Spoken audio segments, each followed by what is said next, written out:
that energy. I need that energy. Hey, give me that energy. I need that energy. Hey, give me that energy. I need that energy. Hey, give me that energy. I need that energy.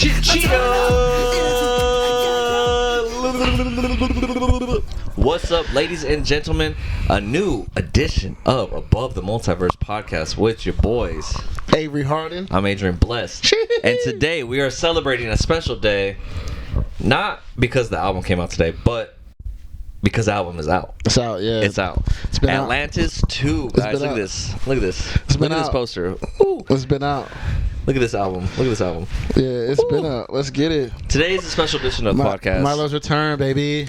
Because, let's be honest, there's no Marvel shit happening. There's really nothing happening. There's nothing happening. I mean, I've seen the Book of Clarence. Okay, which was actually really good. So we'll talk about Book of Clarence. We'll talk about some Marvel shit that is happening. There's a little bit of Marvel shit that's happening. But today's main focus is Atlantis II. Yes. Milo's Return. Yes. The album by Avery Harden. Yeah, featuring some of my favorite people in the world. And if you didn't notice, we upgraded. I told you guys we were gonna upgrade. You guys were hating on me. Yeah. Everyone in the comments was talking shit. You're like, you're never gonna upgrade. You're gonna be stuck in a bummy ass studio for the rest of your life. And I said, you know what? Fuck that. It's a vibe too, honestly. We got a vibe going on. It is a vibe. I got my desk in here. You can't really see it, but like my audio is right here. Like I can access my audio. Like I can reach to it. So like, you know, no more bad audio. That's not happening anymore. And you know, we got a new couch. Yeah. Shout out to Savers. Yeah.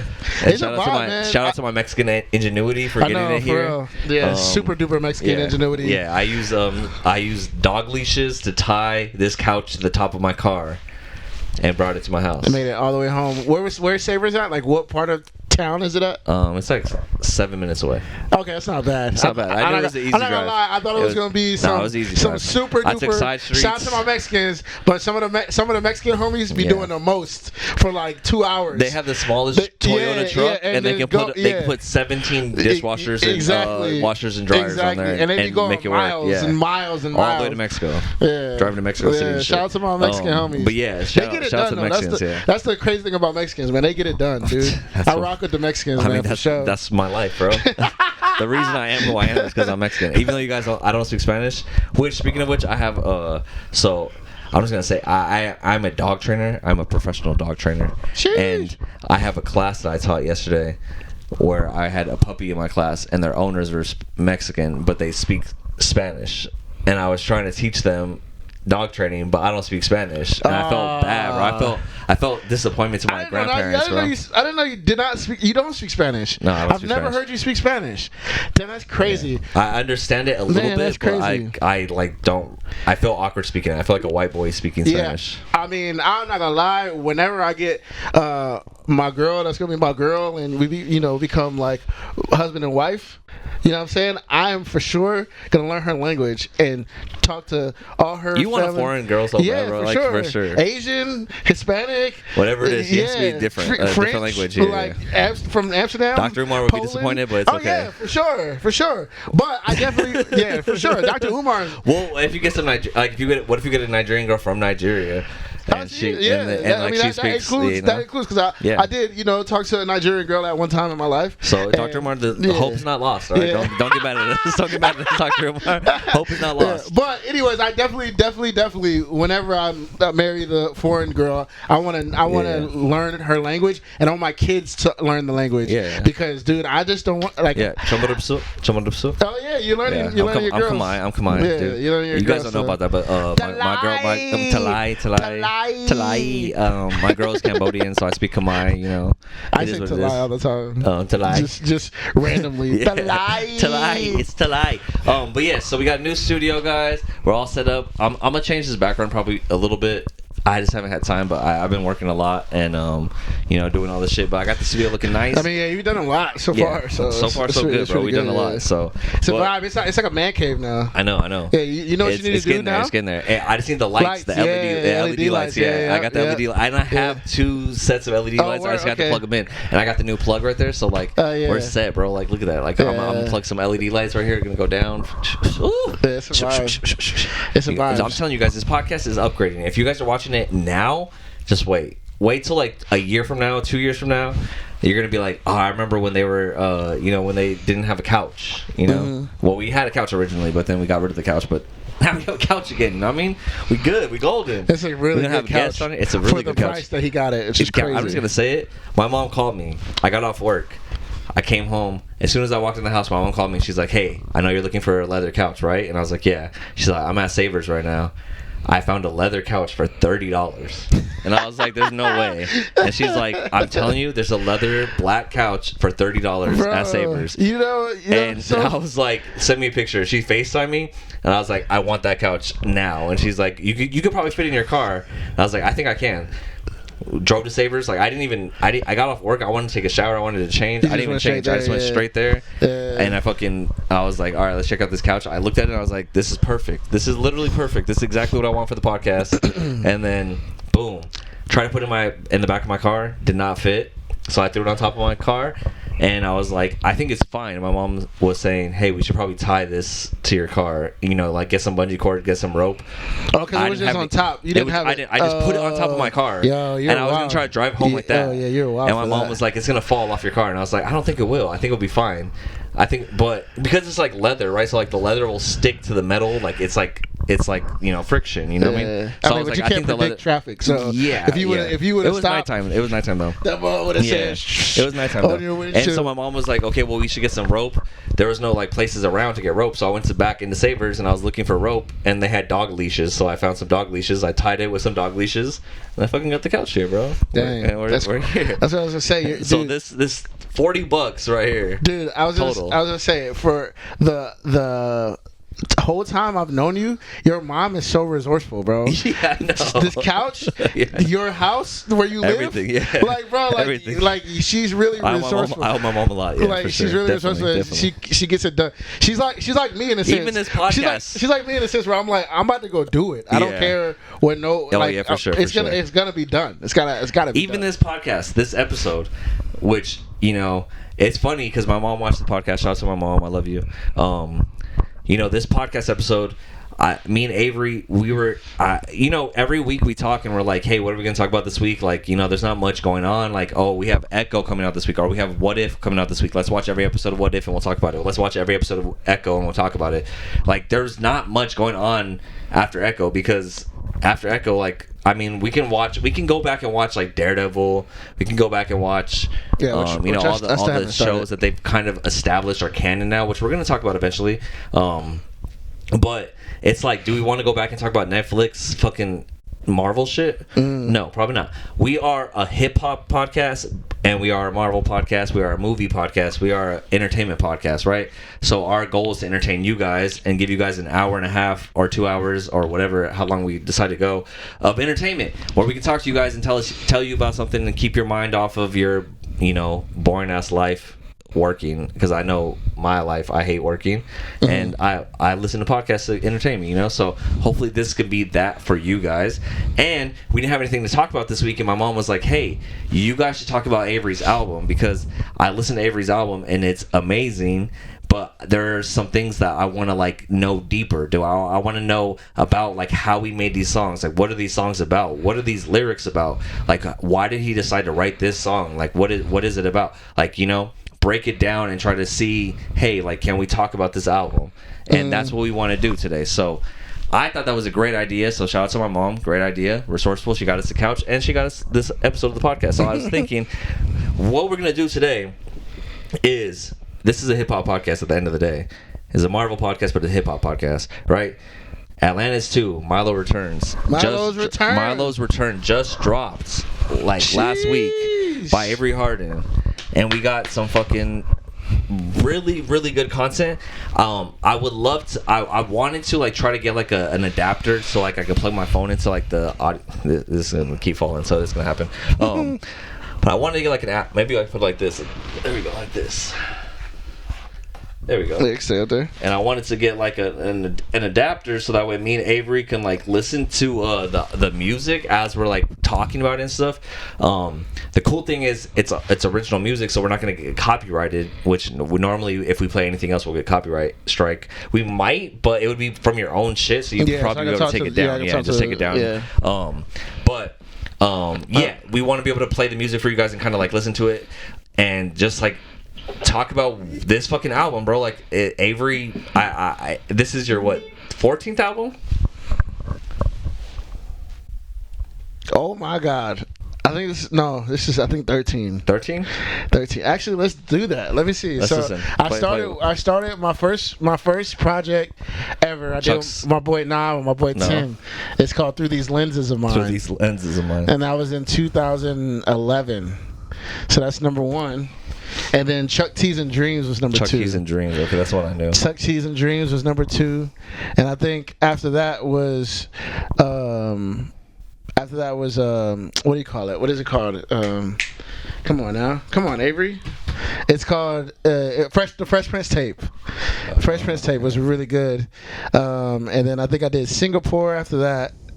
That's when I met you. Was during Singapore. Yeah, I performed Singapore at that studio. Yeah, that's where I met you. That's where I met you was during Singapore. Yeah, Singapore. But you had some dope ass songs in there. And I was like, holy shit, this guy's good. Yeah, right. Singapore, and then that's 4. After that was I think Blues was after that.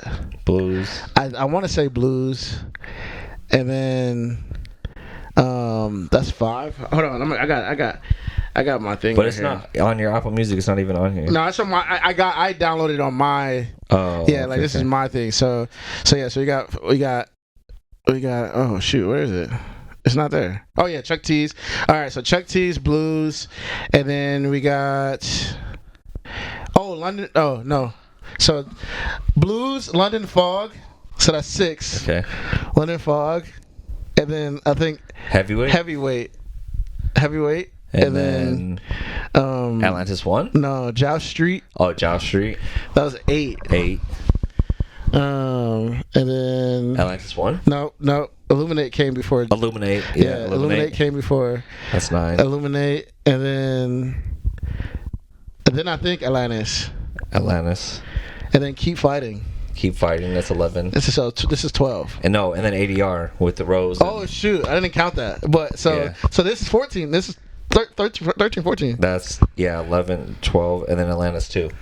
That's 13, dude. So 13 motherfucking albums, bro. In what, 12 years? I don't know what other rappers are doing that, and you guys talk a lot of shit about who's your favorite rapper and who's putting in work and who's doing what, but I'm pretty sure your favorite rapper has not put out 13 albums in 13 years. I don't know, but that's crazy.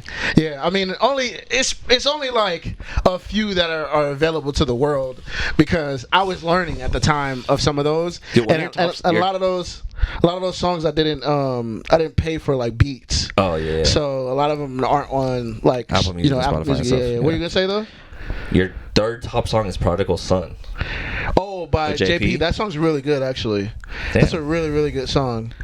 That's like I have a lot of features that are really good. Like some and then features too. One of my shout out to my cousin Shank. He texted us. He texted me and my uncle. We have like a group chat, him and my uncle, and he texted the group chat. He was like, "Man, I hate you, bro. Like you ain't have to slide on that like you did. Like I'm pissed off." That he was like mad, and I was like about so me and D Mav have a song on his project called it's called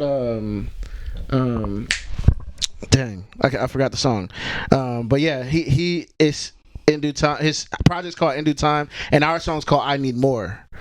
And I slid on that verse, man. I thought I didn't do well, but I did really good on that verse. In Due Time. Yeah. So that verse is really good. I got a bunch of verses. Shout out to D Mav if you're watching this. Yeah, D just dropped too. I Need More? Is that the one? Yeah, I Need More. That's the song right there. I just downloaded the whole album, In Due Time. Yeah. Just came out. Shout out to D-Mav. 2024, new album. God damn, bro. Yeah, so I mean... And D-Mav's pictures on here are dope as fuck. Let's give a shout out to that. Crazy thing videos, music videos. That's Rose. Oh. I think that's Rose shooting those. Yeah? Yeah, that's I think dope, so. bro. It's either Rose or our other homie Blair. But shout out Blair too. I haven't seen Blair in a while. But yeah, man. So yeah, it's just work, man. You just gotta keep grinding. Yeah, it's crazy. So Avery's on his 12th album or 13th album, and I would say this is probably one of your best albums that you've ever This made. is the best one. I think so. This is the best one. As far as hooks and stuff, like great fucking hooks, great fucking music, great verses. Like the verses are dope. I feel like you're getting more introspective with your music, which is really dope. So that's what we're gonna do today, guys. So, you know, normally we talk about Marvel, normally we talk about movies. We are going to talk about movies. We are going to talk about some Marvel stuff because there's not too much to talk about this week because there's not any shows or anything, any movies out or anything. We'll talk about some news. You know, Jonathan Majors is out. He's fired for real. Yeah. I don't know what else. Who else is? I don't know what else. I'll look up some news. I found some news, but there's some stuff going on with Marvel and stuff. Fantastic Four. Hopefully, we'll finally get a fucking casting. You know, but in the meantime, in between time, what we're gonna talk about is this beautiful album right here, Atlantis II, Milo's Return. Yeah, all right, Atlantis II, Milo's Return. So, what we're gonna do today, guys, and what I want you guys to do. So before we get this review started of Milo's Return, what I need you guys to do is go to Apple Music, go to Spotify, go to Deezer. I don't even know what Deezer is. If you have Deezer, don't not message me. Don't talk to me. I don't know what Deezer is. Do not talk to me ever Amazon again. Prime, Amazon Music, what is Amazon it? Prime. It's a lot of places you can listen to music, If you guys which aren't- I didn't know, man, because I only listen to Spotify. I obviously have Apple Music because of having an iPhone, but like Spotify for me is a easier interface, and the fact that some people legit have like, what the heck? Oh shit, that's you playing music. Oh, that's the music. You're getting a phone call too. The fact that people have other different like sites they go to, like people listen. that's crazy. They're like, oh, I listen to music on YouTube Music. I'm That's like, crazy. I pay $20 a month for YouTube, and I do not used to listen to YouTube Music. That's even crazier. to me. That's even crazier. YouTube Music? I would feel like Deezer? I feel like you should use YouTube. I should look up a DistroKid and just see like the different platforms that they're putting this on. Like, I don't even know who's using this. You know what? Actually, I would say some stuff, but I don't want to say some stuff. You know what? Actually, I was in an Uber. I was driving somebody in an Uber. Pandora. Probably like 2, maybe 3 months ago, and it was a Asian girl from like straight China. Yeah. I think it was China. FOB. And I'm driving, FOTB. and she's like, "Oh, what do you do?" And I'm like, "Oh, I'm an artist. I rap, whatever." She's like, "Oh, really?" And she looked my music up on her thing. Like they have a different type of platform. Oh, really? And I was like, "Oh man, you can look it up. Like, do you this is Spotify or Apple Music?" And she said her platform, and I was like, "Oh, I never heard that before." She's like, Are you on there? Yeah, I'm on there. Yeah, that's what I'm saying. Fuck? So that's the crazy thing. I'm on there. So like, but the crazy thing is, when she looked up my name, the song with me and Tanner is the first one that came up. Oh, Yeah, the song might be with the me most and popular Tanner. song. Yeah, you know? shout out to Tanner. It must be popular in China. Yeah. Shout out to Tanner. You're popping in China, bro. That's what came out. So yeah, but yeah, I think people listen to different music everywhere. Yeah. And that's fine, you know. Listen to however you listen to it, as long as you listen to it. That's all that matters. Yeah, that's the real deal. Holyfield, right there. Yes, exactly. So what we're gonna do today, like I said, is we're gonna talk about Atlantis II. I kind of want to break down each song, talk about it.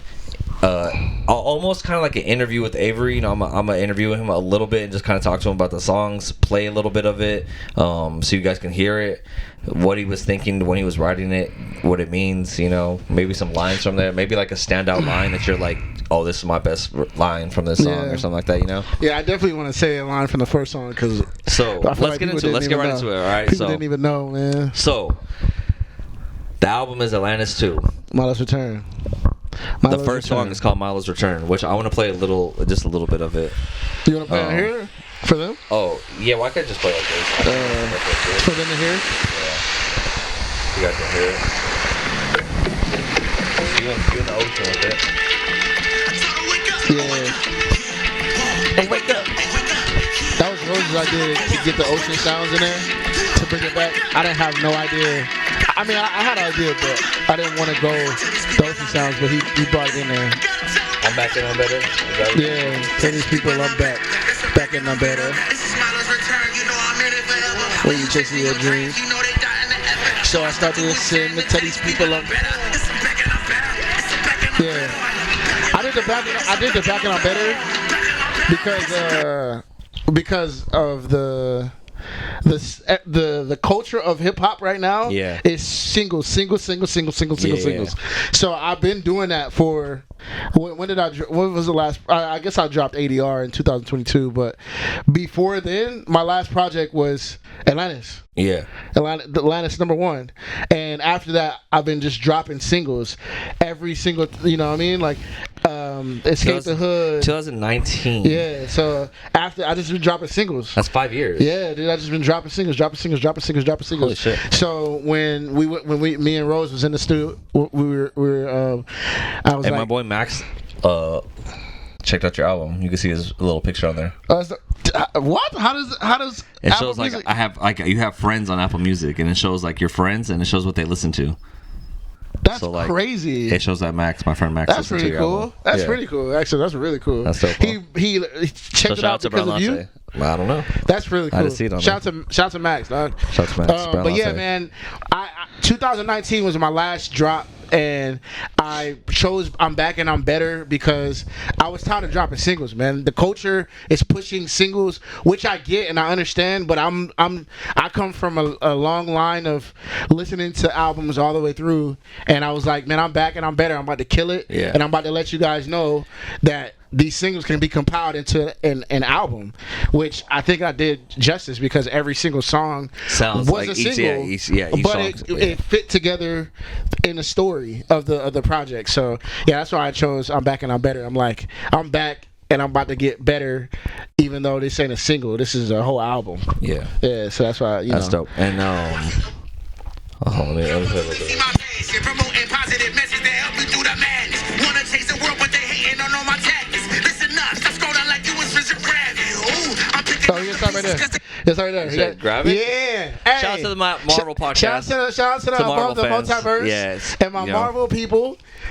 I don't think nobody that does not know Marvel, honestly, even people with Marvel, they don't know because Secret Invasions flopped so bad. But we loved as much as Secret Invasion sucked, we loved Gravik. Gravik, yes, Gravik yes. is the greatest character that Yes. happened out of that show. Yeah, so that was a bar that I 100% feel like went over a lot of people's heads.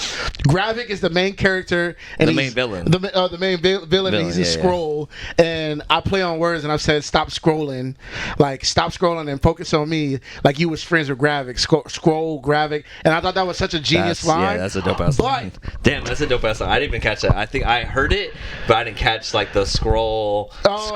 Yeah. Okay. That's dope. Yeah. That's so dope. I really like that line, and I knew people wouldn't gonna get it, but I just left it in there anyways because That's really dope. it meant something to me. Stop scrolling because you scroll on it and you scroll on TikTok has made us scroll crazy.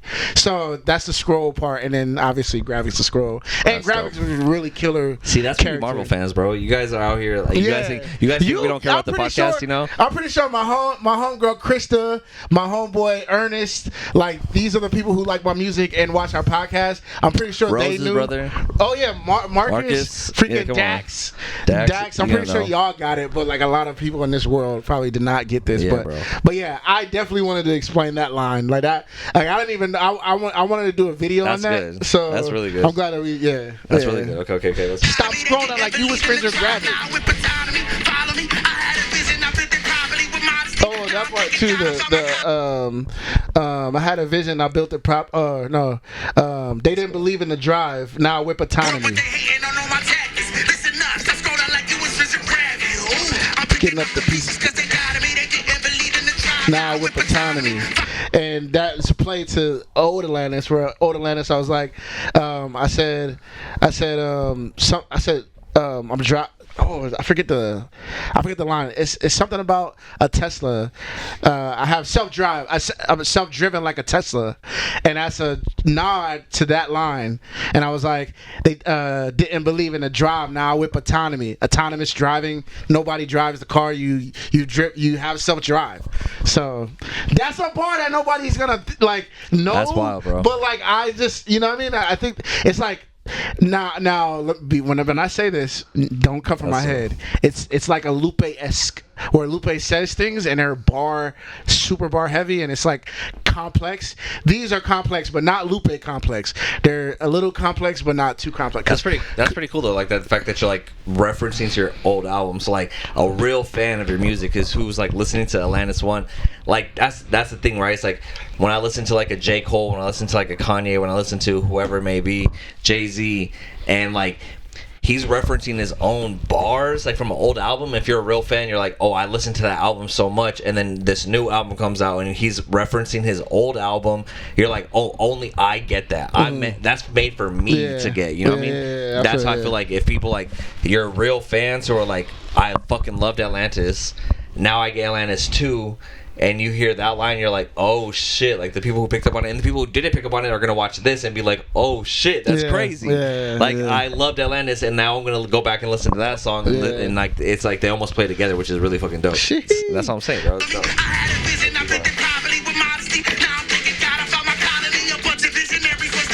ABOV.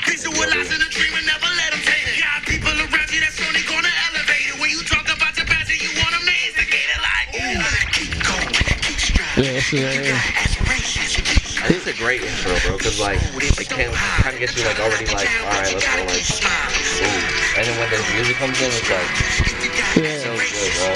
I played this in my car and I had it like full blast and I was just listening to it and I was like, god damn, bro, this like groovy ass, like not groovy in like 70s way, but like I was like moving with it. I was like, this is dope, bro. Shout out to Josie. That's Josie. That's Josie. Not the ASAP Joe. That's Josie. That's crazy. Just backstory on that too. Josie came to the studio and she was executive producer. She was like, it's missing something. And you know me, I'm very hard-headed. And I'm like, bro, it's fine. She's like, let me just do it. And she goes in the booth. I have no idea what she's doing. And she's telling Rose to like record her. And she's layering that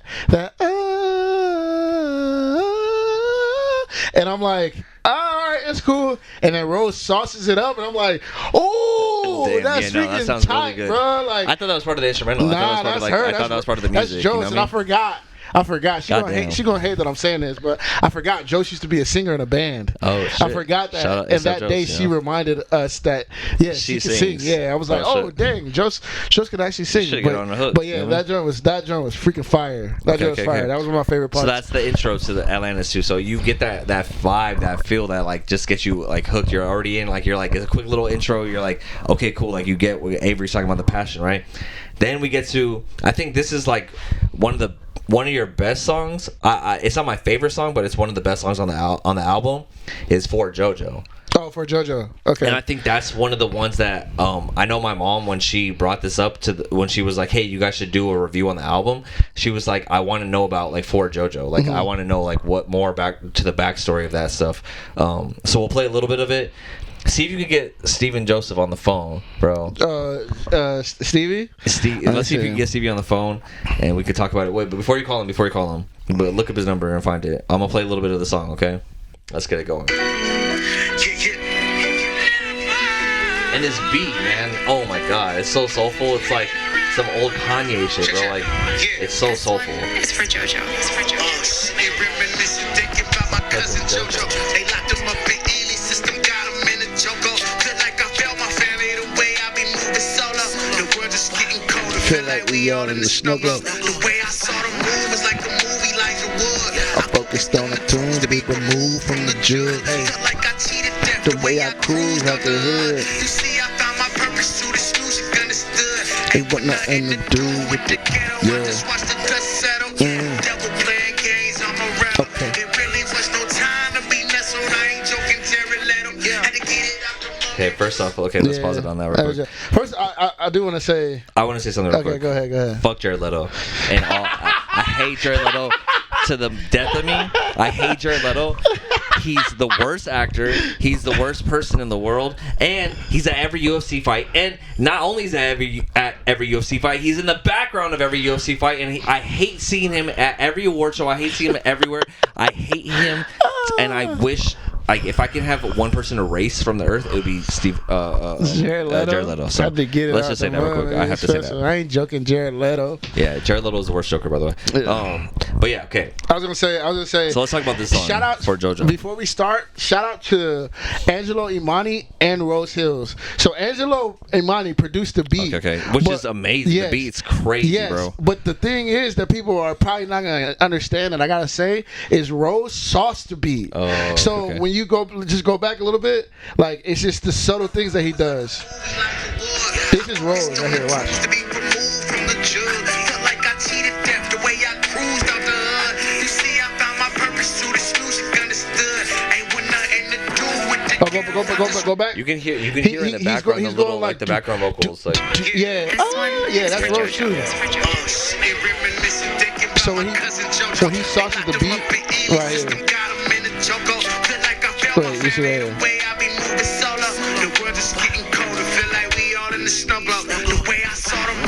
Like he's saucing the, like he's so like it kind of goes out. Yeah, and he does it a lot. He does a lot of those in the thing because as great as Angelo Imani's beat is, like the beat, it works with your vocals. Yeah, you know? and also the beat also goes in a loop in a sense, right? Yeah. So like it's like that's great, but like knowing Rose, he doesn't like anything stagnant. Yeah, and he sauces the beat every time, bro. He does that every single, and that's the one thing I love about Rose, man. That's why I love working with Rose because he just makes everything 10 times better. Yeah, like you just go in the studio and I'm like, I got an idea. And he's like, all right, but what if you did this? Sometimes it's not like I'm like, I don't like that. But a lot of the times I'm like, actually, bro, that might be the move. But okay, but yeah.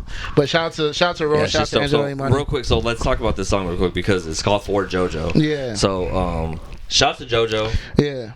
You know, I never got a chance to meet you, but I've heard a lot about you. I think you did meet him. I don't think I've ever met him in person. You were at a Illuminate at the party. show where your mom and your dad showed up. He was there. Okay, I think I met him real quick, but that was so long ago. I was in a fog of some shit that that was a good time for me, but that was a minute ago though. But yeah, shout out to my cousin Jojo, man. Yeah, he definitely brought us some memories when you said that. Yeah, that sounds crazy. Anyways, go ahead. But yeah, man, this song is about my cousin. Yeah. It's about my cousin, but it's about like a lot of my family. Like I feel like it's about like me not being there and me being this positive influential what's what I'm trying to say? Like influence like to my people who support my music, but like I technically wasn't able to give that to like my cousin, my brother, like you know what I mean. I feel like I failed everybody else trying to be this person, and then I do have these people who support me who are like, hell yeah, Avery, like you inspire me, blah blah blah. But like I feel like I haven't given that to like my people, you know what I mean. And I have conversations with. I haven't talked to him in a minute. Shout out to Jojo. I don't know what he talked to Gerard. Like that's Gerard, like best friend. But so are Gerard and JoJo same like age? Yeah. So you're older than him? Yeah, I'm older than them. Yes, yeah. Okay. Yeah. But they were wild. I can imagine. I'll tell you this story because Gerard always laughs at me because I'm the big cousin, big brother. Yeah. And they always do their thing when we were younger. They always do their thing at like JoJo's house. They'll go over there and they'll like hang out, whatever. And I'm just the older brother. I don't really kick it with them. Like I got my own friends, whatever. So I finally go kick it with them, and they bad. They doing bad stuff. Like it was this one time where they were spray painting something.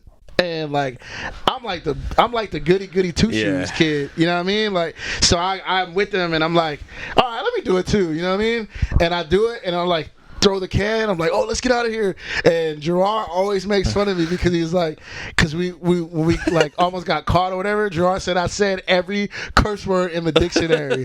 he was like, sorry y'all know I don't curse, but I'm gonna just do it for the podcast. But Gerard was like, you were like, oh damn, oh motherfucker, oh shit. Like it's like so funny. Let me see if I can call Gerard, because dude, like I was never that type of guy, you know what I mean? So I didn't really hang out with them, like you know what I mean. But they were little bad little kids. Yeah, man. Let's talk to Gerard because I want to know some more background on this whole. I think it's really like dope, like how like I told him I was gonna do it too. I told JoJo, that I was gonna do it, but I still haven't shown him the song yet. Oh, he hasn't heard it yet? Yeah, I haven't talked to him. I sent it to his mom, and she said she's gonna let me know, but no one's heard from Jojo. So, I mean, I think Gerard called him a minute ago, but It was his birthday recently, right? yeah. So shout out Jojo, happy birthday, bro. Gerard probably at work. Yeah, that's all good. But yeah, man, shout out my cousin Jojo, man. But yeah, that song was originally for him, and then as I was writing it, it was like more for like my family that I left behind in Vegas, and I couldn't be that like light, you know what I mean, to them like I am to the people who like the rock people with in my music. Australia. Yeah, who fuck with exactly. you know what I mean? Exactly. Yeah. Okay, I get that. All right, so what I want to do is, so we talked about the song and stuff.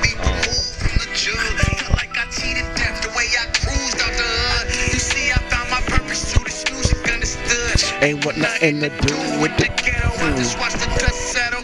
Devil playing games, I'm a rattle. It really was no time to be nestled. I ain't joking, Jared Leto. Had to Fuck keep Jared up Leto. the moment, we was special. Now that little Jojo in that cage, systematically in chains. Survivor get his way and on my brain. Once I selfish, I didn't stay. Maybe I am to blame. I apologize for letting down my game. And then this is Roseville's sister.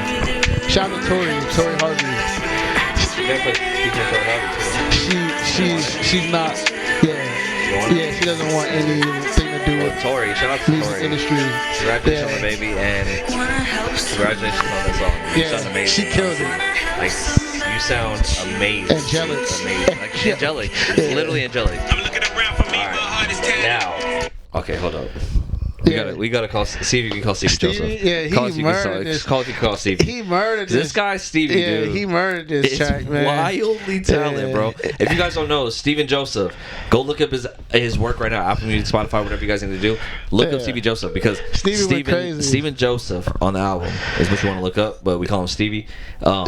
This guy's great, bro. Like, it's insane. His verse is so good. His style, his swag, like the way he comes at it with the delivery, like everything about it is good. I hope he's not working right now so we can talk to him a little bit about this verse. Everybody working, man. I mean, we're recording this at a very unopportune time. You know what I mean? Let's be real. It's a fucking Wednesday afternoon. I know. Ain't nobody gonna answer. One thing about Stevie's verse though that I want to say, is that Paw Patrol bar. Yeah. Everybody's on that Paw Patrol bar. Okay, let's listen. Yeah. I'll listen to the whole verse. Hopefully he calls you back by the verse. Let me text him right now.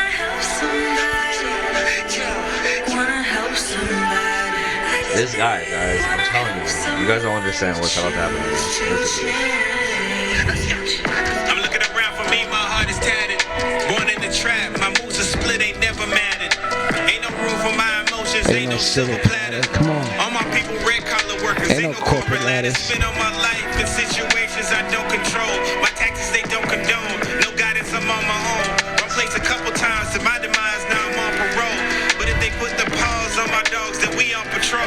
But getting my life back and get on the right track, this may be the only. Hold on, let me just. He's Let tripping. me go back on that one. He's a tripping. couple times to my demise, now I'm on parole. But if they put the paws on my dogs, then we on patrol. If they put the paws on my dogs, then we on patrol. Yeah, that's crazy. That is wild. That's bro. crazy. That's Yeah. wild. That's wild, That's crazy. dude. That's Getting crazy. my life back and get on the right track. This may be the only time that it helps if I fight back. Flip the scales in my favor, not moving weight or selling packs. Man, it's do or die. You maximize, so you do the max. Hard to dream about a change when you're broke sleeping on the couch. I know there's a way, but if you listen, just hear me out. I want you to hear this from me, not only just word of mouth. If not me, I hope my brothers all make it out. They make it out. Come on. Yeah. God, and the way he comes back in with Tori. Yeah. God damn, dude. Like, what a fucking song, bro. Yeah. Honestly, one of my favorite songs on the album. It's not my favorite song on the album, but one of my favorite songs on the album. Top three. He tripped out, man. And that song, is so good, dude. That song, you know, it's so crazy, man. That song was made so long ago. Really? Yeah. Damn. So long ago. And actually, I cap. The idea was made so long ago. Okay. And I can imagine you being like, I want to make a song for my cousin, but like the song coming together and like the way it did, like it's like amazing. So the crazy thing is, Stevie made his verse first. Like, he had his verse first. I think I had my first couple bars, sitting reminiscing, thinking about my cousin Jojo. Yeah. They locked him up in Ely. System got him in a chokehold. I think I had that, and then I told Stevie what I wanted to do. He was like, okay, I got it, and he just ran like he killed that. Yeah. And I was like, bro, you ain't have to bar it. I'm not gonna bar it up. Like I'm literally gonna talk about my cousin. He's like, yeah, man. I was like, all right, but I told him about that Paw Patrol. I was like, sheesh, bro. Like But if they pause on my dogs and we on patrol. I told him I was like, I wish I would have barred up, but like it's more about my cousin. It's all good. Yeah, no, it's a great song, bro. He said, if they put a pause on my dogs and we on patrol. Yeah, he's straight That is down. crazy. If you guys don't get it, then don't watch our podcast no more. That's it. That's it. Yeah. That's it. If you don't get it, unsubscribe. Yeah, all right, he's tripped out, man. That is wild. That is wild. So, Poor Jojo, great fucking song. That's track 2, featuring baby. Stevie. Yeah. Featuring Stevie. Stevie if he murdered calls it. back during the podcast, we'll talk to him. Talk to him about this verse and stuff. But you know, Cool thing about Stevie though, I want to tell people, man, like Stevie was rocking with me back when. So I'm from Vegas, man. Yeah. and It's how did you meet Stevie? Like, how did this come together with Stevie?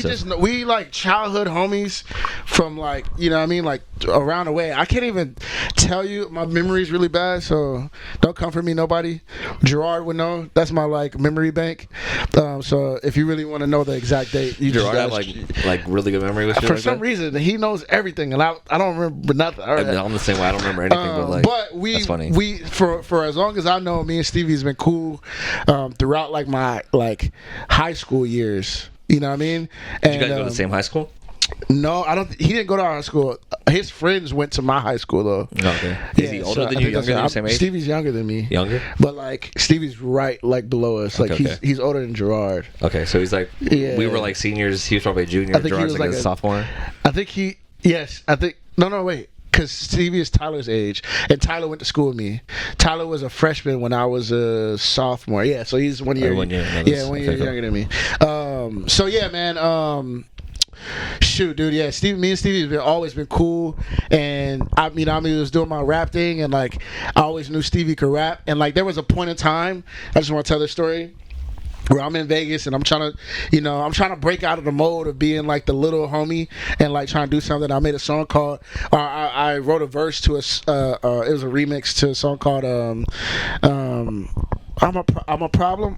I'm a problem. Can't nobody stop him. And I asked 2 people from the city to be on my song. 2 people that I thought were my homies. I asked them to be on the song, and they didn't even want to be on the song. Damn, really? Yeah, like I asked them to be on the song, and they like just gave me the little homie runaround. And at the time, these 2 people were like bubbling Bigger, up. yeah, They were in the city. bubbling up. Like they were actually like both of them actually got like record deals and stuff. Okay. So it is what it is. Whatever. So I was like, huh? So where they at now? I don't want to get us in trouble. I don't want to get us in trouble, but you know. I mean, we All right, can. well, anyways. We can. I can say it like.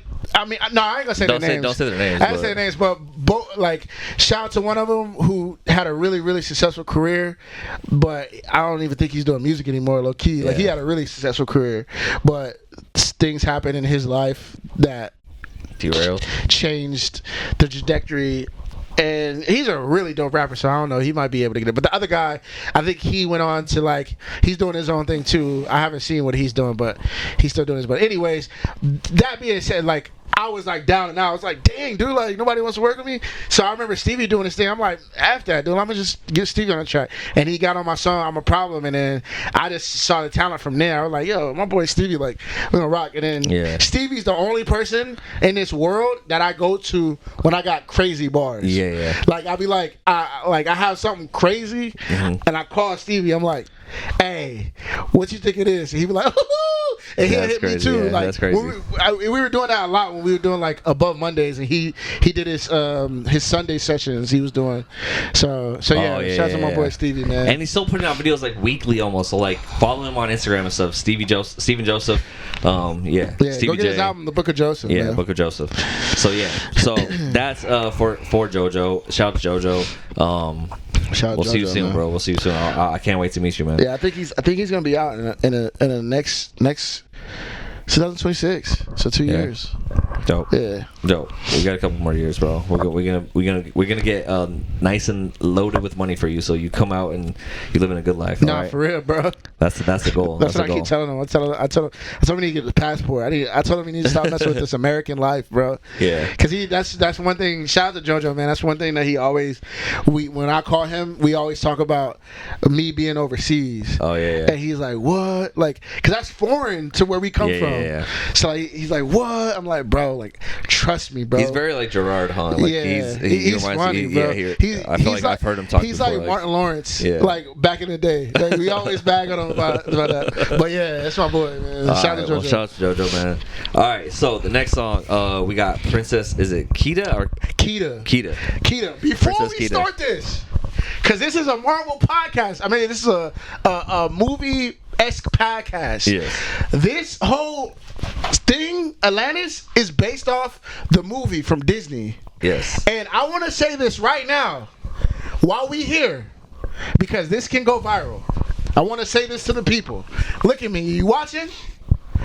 Princess Kida of Atlantis is the most underrated princess of all of Disney. She's the baddest. She's better than Cinderella. She's better than Pocahontas. She's better than all of them. And her voice is... The girl from Road to El Dorado is pretty bad. Bro, have you seen Princess Kida, bro? Yeah, I know. She is fine, bro. She's the one that Doja Cat dressed up as and the fact that she don't get the love that she deserves is crazy to me, bro. Yeah. Like, I get Jasmine, I get like they OGs, but Princess Kida is bad, and she be whooping niggas. She be knocking niggas' heads off. We gotta put the clip of Doja Cat twerking as her for her birthday party, which I probably gotta see that. Might have changed my life. I haven't seen that video. My but phone's about to die, but I'm willing to look it up. I want to say that. I want to say that on camera. Disney, or I don't think it's Disney's fault. It's the culture's fault. The culture's been neglecting this princess, bro. And Princess Kida is the sexiest of them all. Honestly, there's no other princess that looks better than her. I don't care, dude. Yeah, you can say animated, cartoon lover. What are them dudes like? What they call? This her? Oh yeah. Oh wow, she looks great. Hold on, wait. This is nothing. Wait, we gotta find the. She looks great. This is the birthday clip right here. She dancing with her. This ain't even it, I don't think, but we'll put this here. Yeah, she looks great as Princess Kida, and she got the thing too. Yeah. There's a clip of her like twerking. She got the listen. Y'all don't understand, bro. I'll put those clips on. We run real deep with this Atlantis thing, man. Shout out to y'all know y'all see it. I'm gonna turn it off though so that the battery don't die. Yeah, she did it. She did it really. Yeah, she did it really. Oh, wow. Oh, she did it really well. Wow. Okay, Doja Cat. Anyways, but yeah, that's my rant. All right. You know what I mean? Princess Kida is the most underrated princess of Disney of all time. After looking at that video of Doja Cat, I think I agree. Man, I'm telling you, bro. I'm telling you. I don't know. I mean, I watched it as a kid, and I was sprung off her. But anyways. All right, so let's play this. So we got. I really fuck with this song. I think the vibe of it is cool, like the hook, like everything, like the way, like it's a vibe,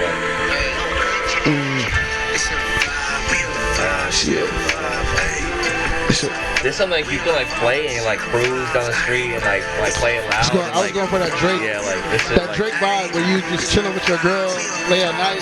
Oh. I'm so glad you brought that up. Hold up, guys. Hold up. This man just threw his phone. So you know what's so funny, real quick, is I was telling Kat before this podcast because I was like, I'm hype on. My mind's constantly on the podcast, right? I'm thinking about like what are we gonna do for the next episode? How are we gonna make it better? What are we gonna do? I need to like up the studio. I need to get better equipment. I need to like, what's the content gonna be? What's the name of the title of the episode gonna be? All right, there's all this stuff, right? And I look at other podcasts. I look at Brilliant Idiots. I look at Rory and Mal. I look at Joe Budden. I look at hip hop podcasts. I look at comedian podcasts. And I'm like, what are they talking about this week that's like going viral for them, right?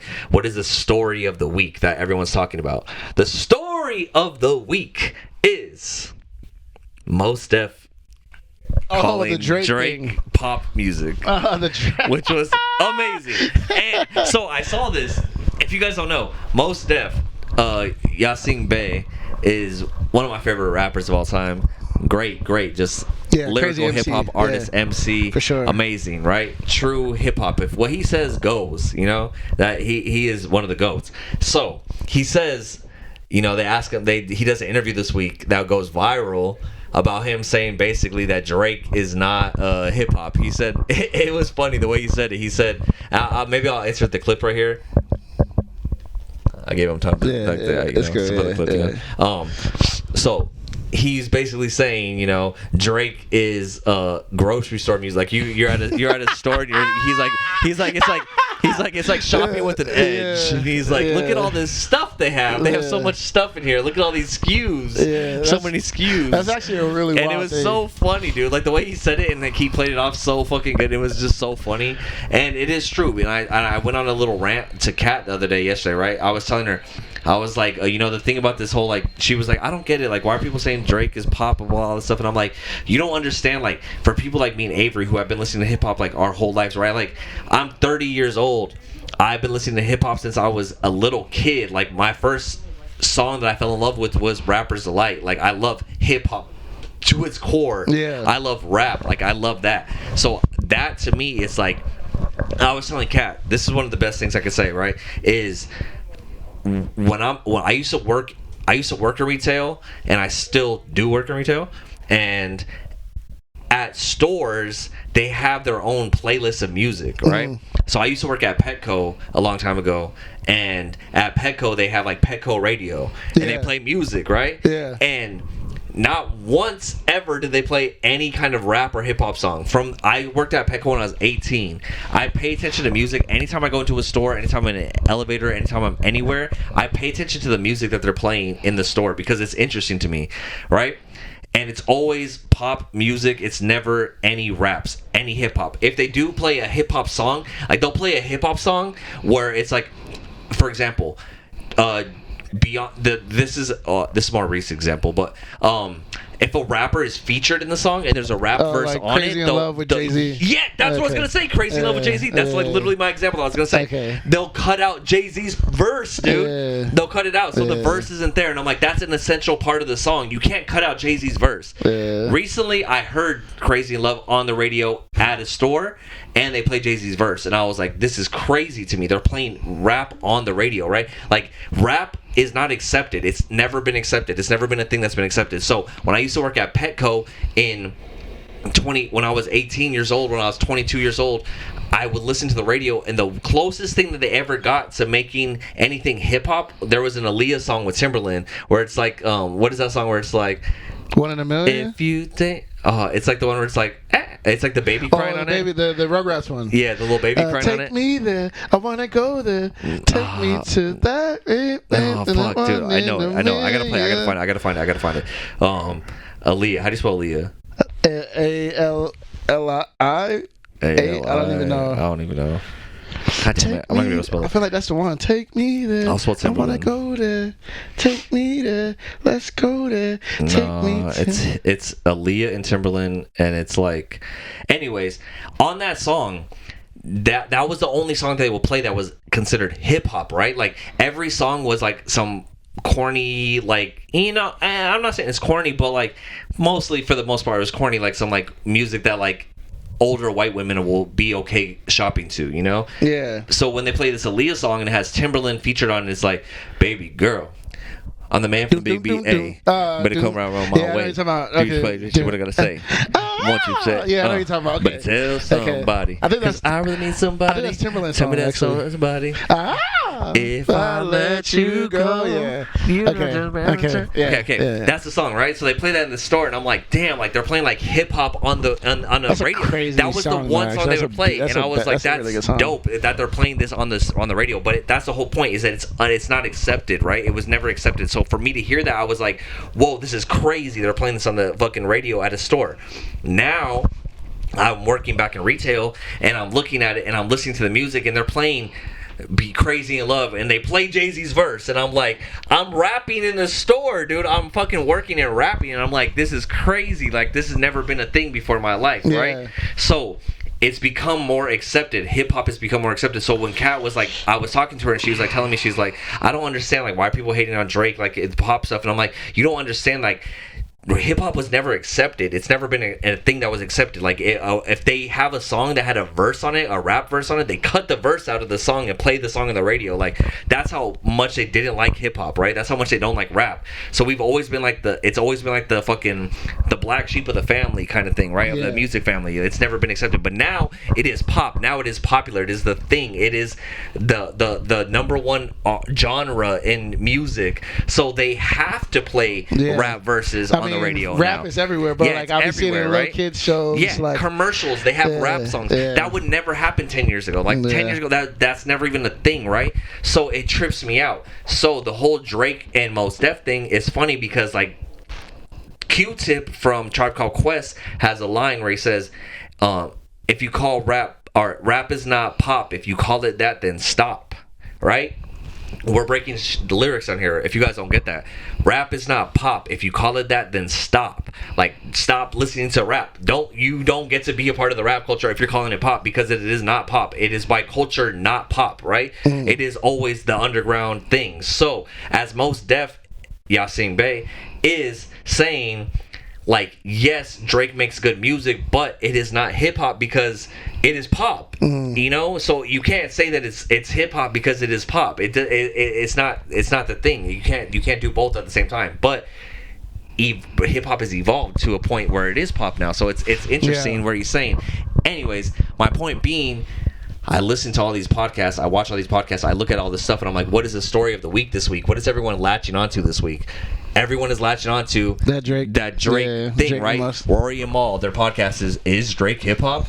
The Breakfast Club this week, is Drake hip hop? Is he considered hip hop, or is he pop? Like, that's the story of the week, right? So it's fitting that we are doing this episode the same time, because my mind works as a clickbait mind, and I'm looking at like, okay, what are we going to name this podcast? How are we going to do this? Like, what's the main story? I'm thinking, cool, the main story right now is Drake is not hip hop. We're talking about Avery's album, which is hip hop, and I'm like, our title for the episode is Drake isn't hip hop, but is Avery? Is Avery Harden? Which is great, dude. And I think it's great. And you guys are seeing it right now. That's probably the name of this episode, because I think that's a great title for this episode. But I was thinking about that like last week when my mom told me about like we should do a review of your album. I was like, it works out perfect that this is all happening at the same time, right? It's like so it's crazy. So the fact that he mentioned Drake led to this whole rant that I wanted to get onto, but it fits to everything that's going on.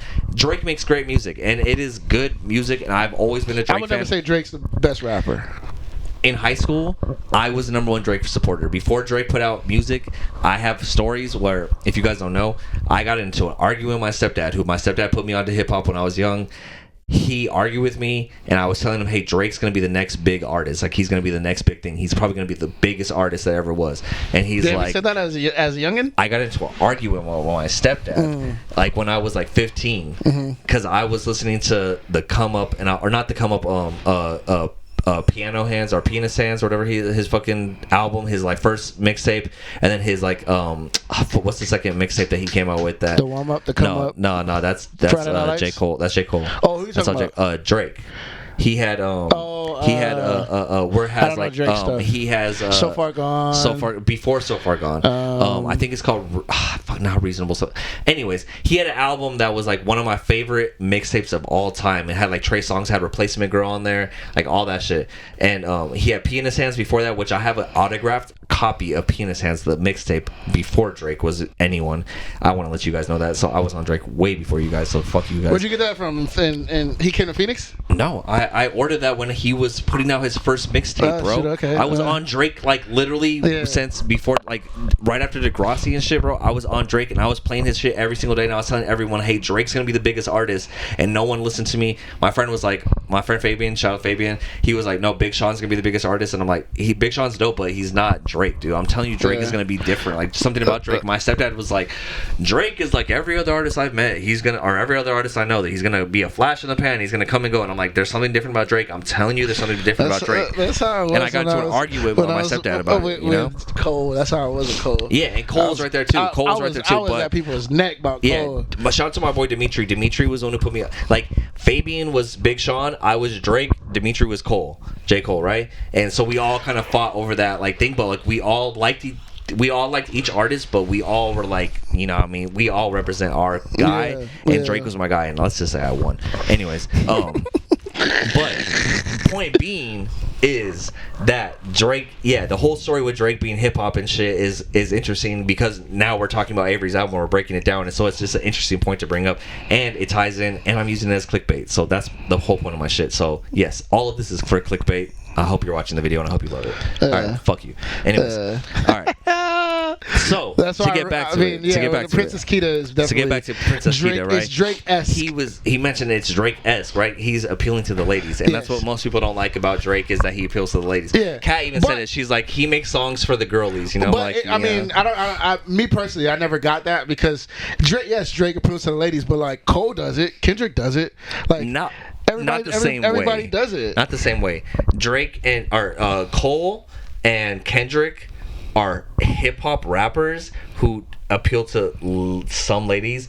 Drake is like Instagram baddie, like quoting his, like they're using like every single Drake song that comes out. If a Drake song drops today, tomorrow, every Instagram baddie that you know is gonna use that's their caption. Nah, you're right, you know what I mean? You're right, so like that's the difference. And Kat brought that up too. She's like, he makes lines for the girlies, like because she's a very girl's girl. I love that about her, that she's a very girly girl's girl, and she's very up on that culture of like girl shit. And so she's like, like Drake makes songs for like girls, you know, like girlies who are like, oh, we're bad and we're like this, and it's like oh, I don't know, I can't think of a specific example of Drake's lines that were like girls use it for their Instagram bios and for their fucking quotes and captions and shit. But you can start there's so many. You can start a Drake song and then it'll say, within the first line, fucking, I never loved you, you loved me more. Like, you know what I mean? It's so stupid. Like it's dumb shit like that, but it is I can't like, believe I sent you flowers and you rejected them.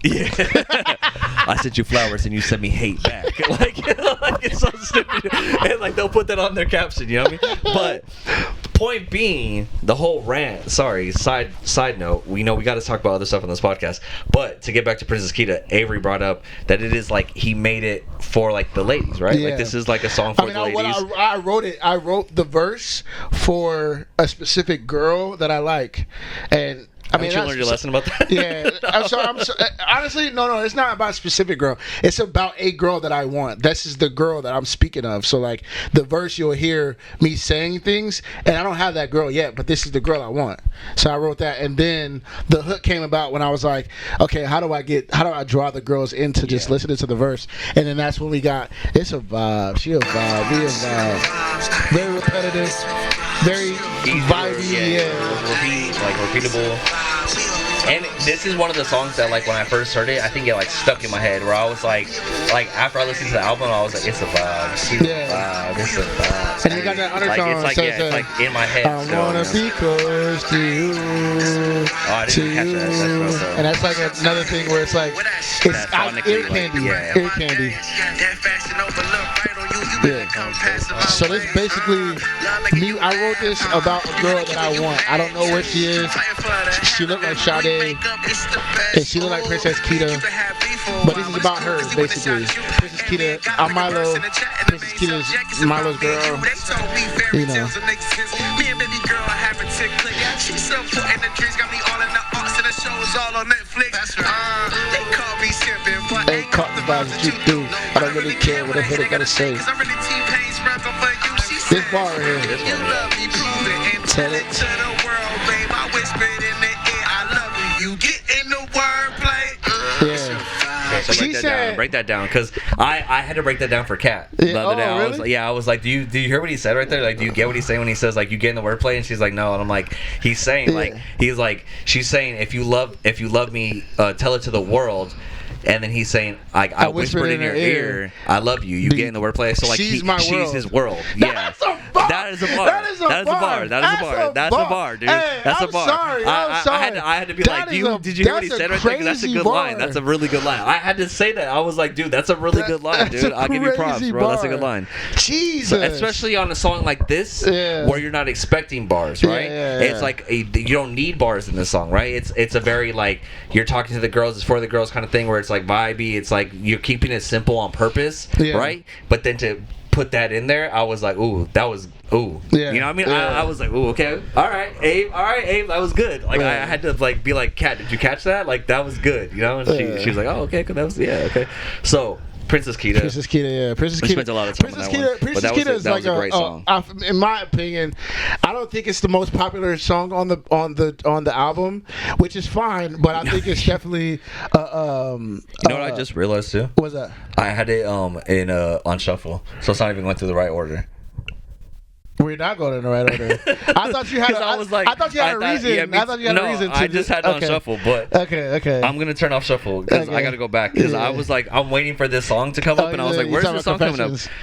Yeah, you want to do that one right now? I gotta go shout out to Princess it. Kida, man. Shout out to Princess Kida. I rock with that because I just wanted to, like play on the Atlantis vibe. Princess Kida is who Milo fell in love with, and I'm looking for my special I'm over someone. here thinking that we're doing it in order and shit, and of course we're not. But this right here, what I gotta come out with this right here. This is track 2. So before this we were going out of order. I'm sorry, I apologize for that.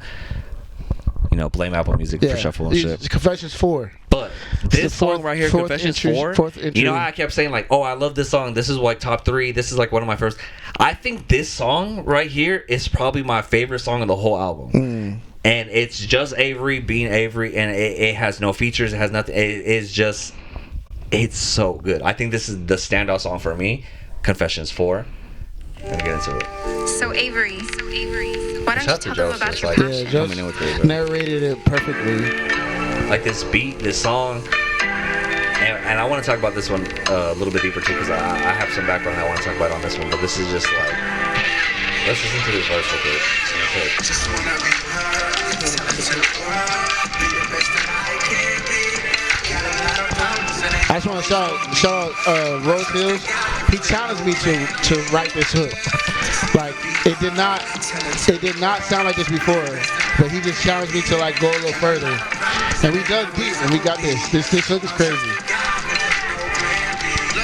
I wanted to hoop, I wanted to shine, I wanted to be a star. Started drumming with the streets. You're thinking I'm Linkin Park. In church, I'm thinking to myself, illuminate the dark. I fell in love with this music. Cupid hit me with a dart in my heart. Look, this is how it started. Hold on. Let's take a break real quick to listen to this guy. Hey, Gerard. Hello? You on the podcast right now?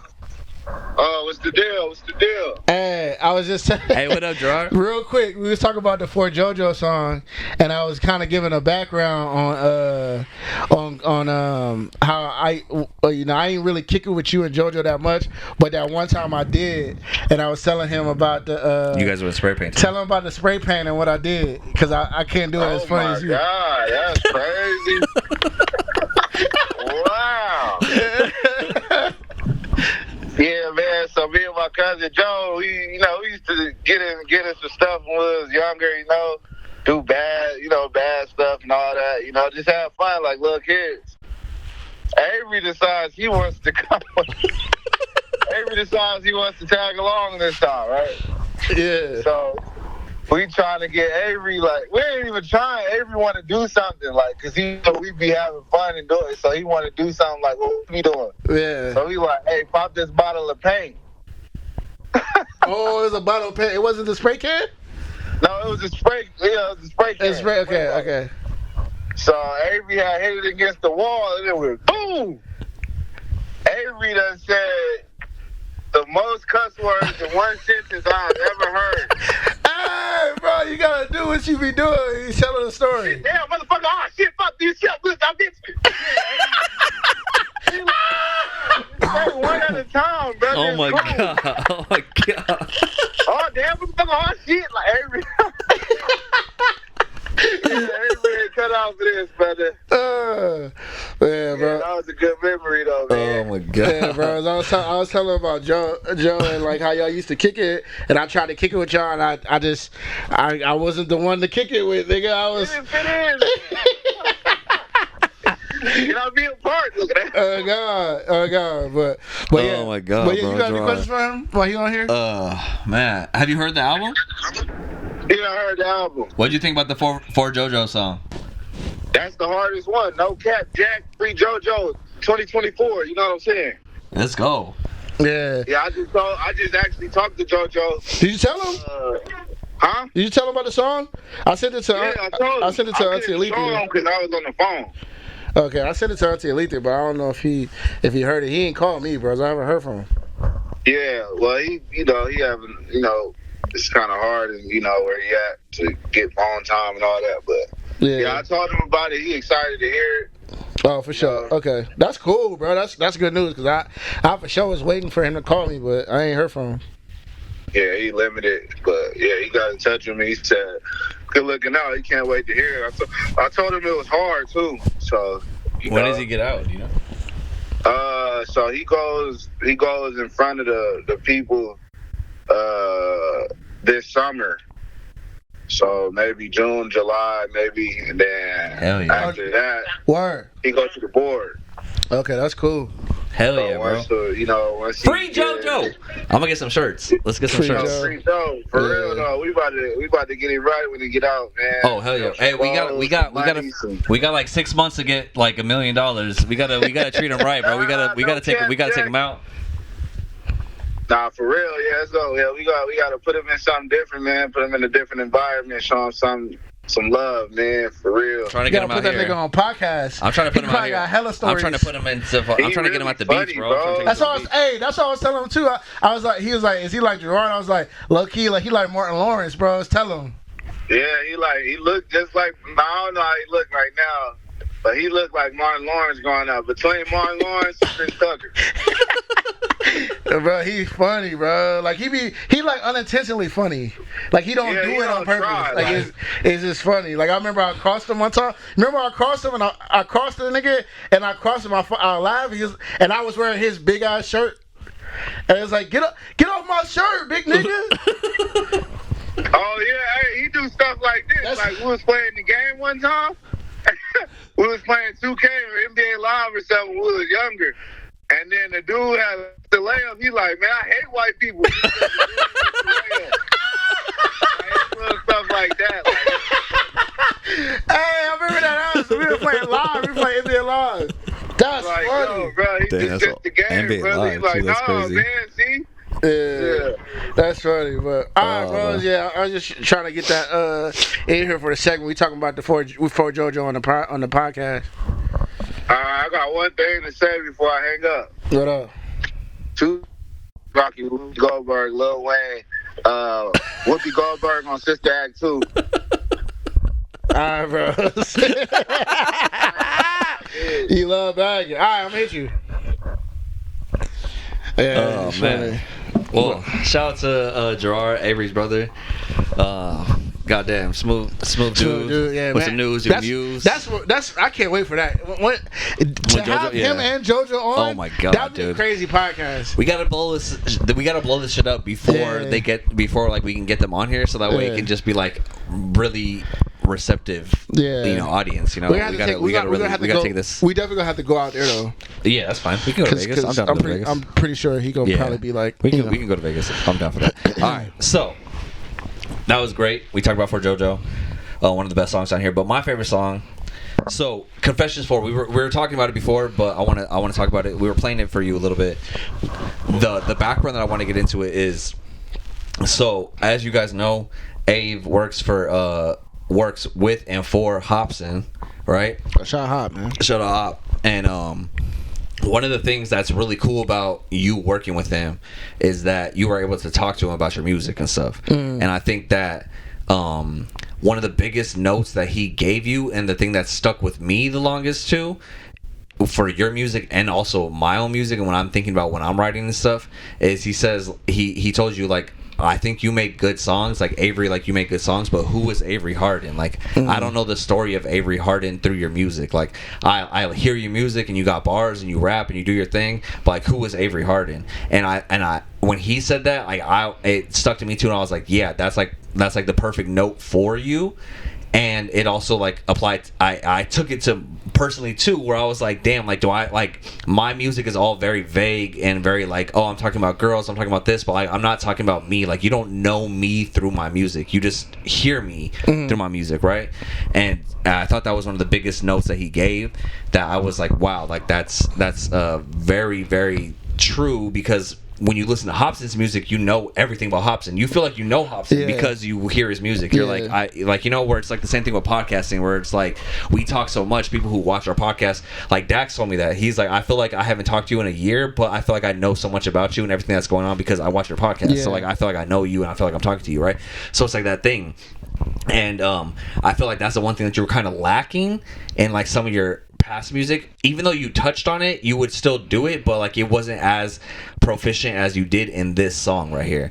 And I feel like this was that song where I was like, damn, like you come out with it, right? It's like track one, you get them into it, you're like, you know, you're vibing, you're bobbing your head, but then you come into this song, Confessions 4, and you're like, damn, like Avery's giving me Avery, bro. Like I feel like I know who you are. I feel like I know what you're about. I feel like I know like your background, like everything through this song. And so that's what really stuck out to me with this song. So not only is it a good song where I'm like, I love the way it sounds, but like as a hip-hop fan and as a rap fan, I'm listening to it and I'm like, damn, I feel like I know Avery through this song. And and that's what really stuck out to me, and I think that's why it's my favorite song on the album. And it is my favorite song on the album. Like I've listened to the album multiple times, and this, even though it's track 2, it's the song that like I'm like, is any song gonna be better than this one? And it's like, yeah, yes, no. Like it's like every song's good, but I'm like, it's not Confessions 4, bro. Like there's something about this song where it's just like, damn, this song stood out and it stuck with me throughout the whole album. You know what I mean? Like where I'm like, every song is good, but this song is the one, bro. Like so I give you props on that. I would say it's crazy because like I have all my confessions are my life. Like you know what I mean? Like it's 4 of them. It's 4. So the first confessions is like it's legit about like me moving to LA and doing my thing and not being with my family. My one of my sisters had a like kid and I wasn't there. Like my dad got remarried, my mom got remarried. So I'm telling my life. I think Confessions 4, it just sounded dope doing it. You know what I mean?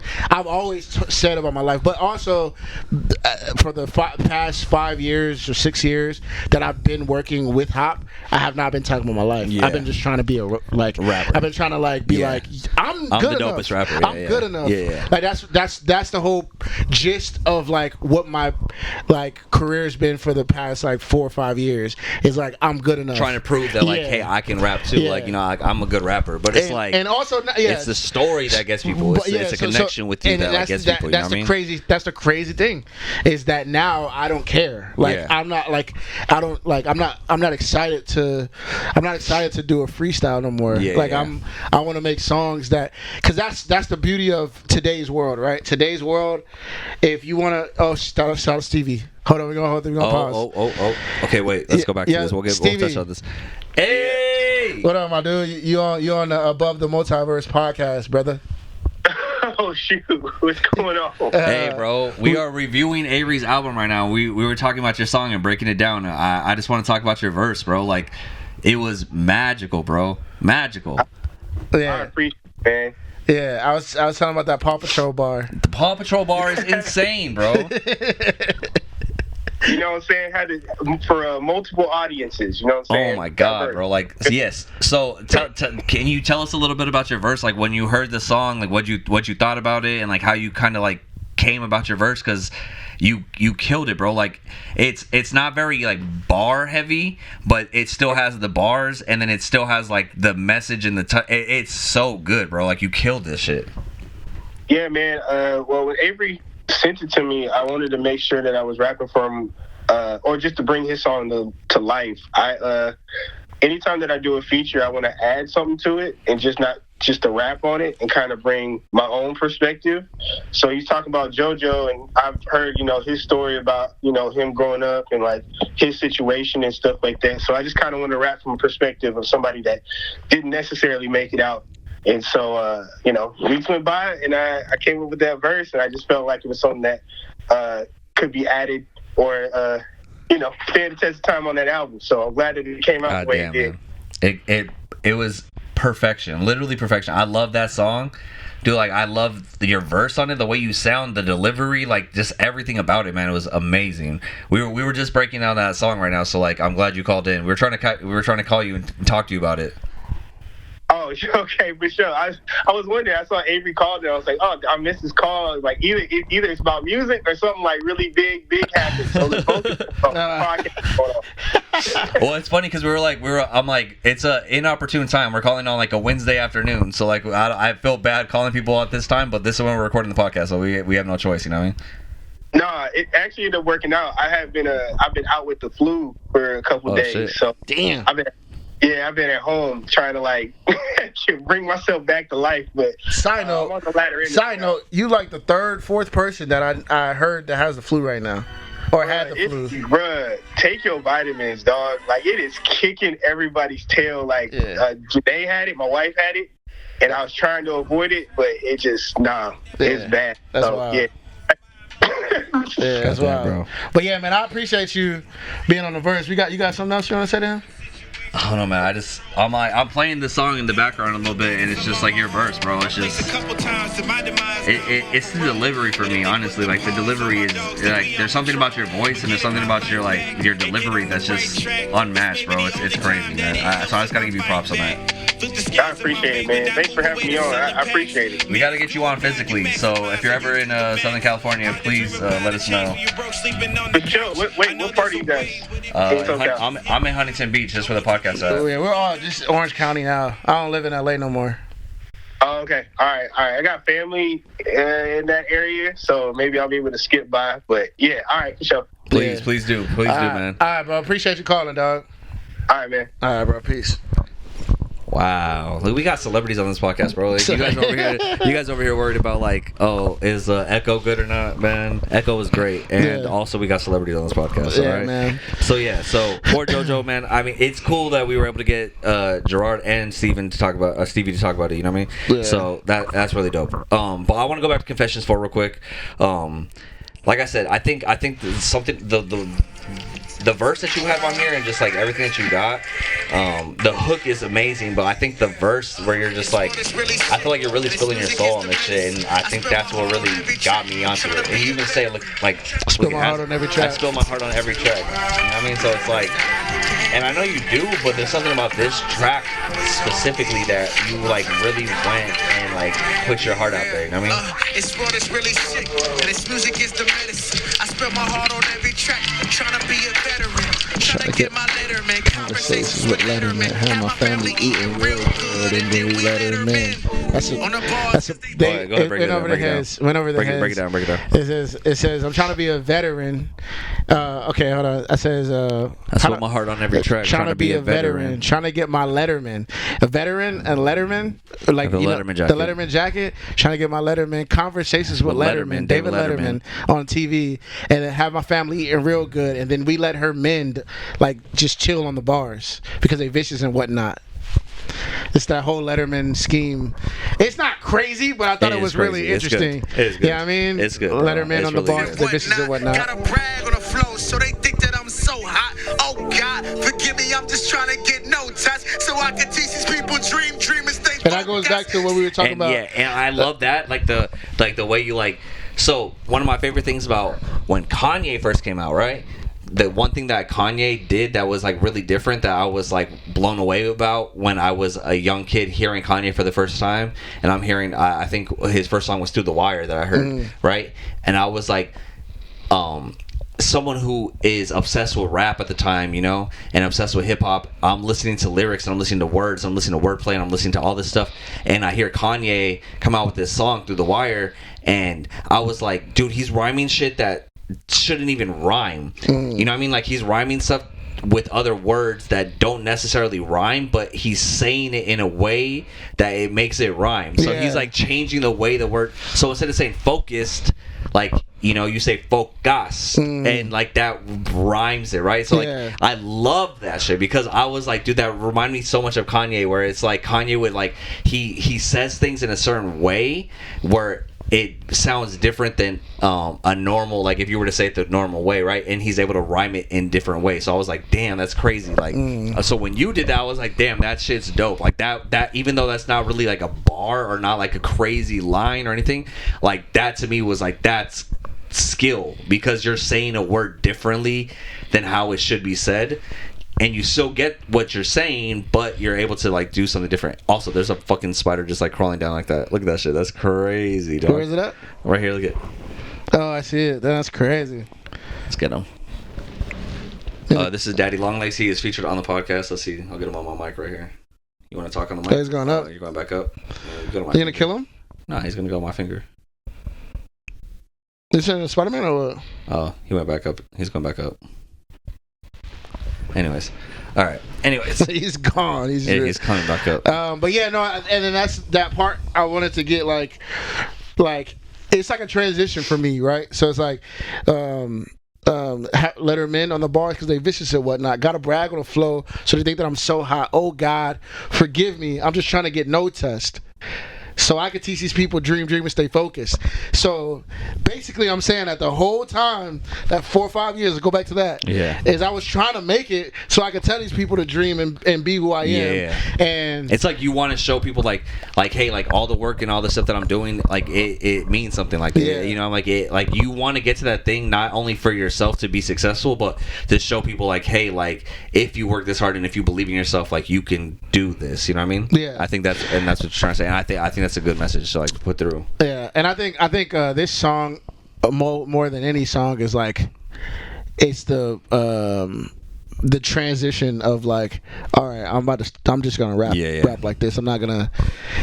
I could get back and rap and do my Struck at Delanya type songs, but I don't think I want to focus on that anymore. I want to focus on music that helps people, and that's how I started doing music. So that's that's what I'm doing. And I think that's to go back to the whole Drake Mos Def thing that we're talking about, right?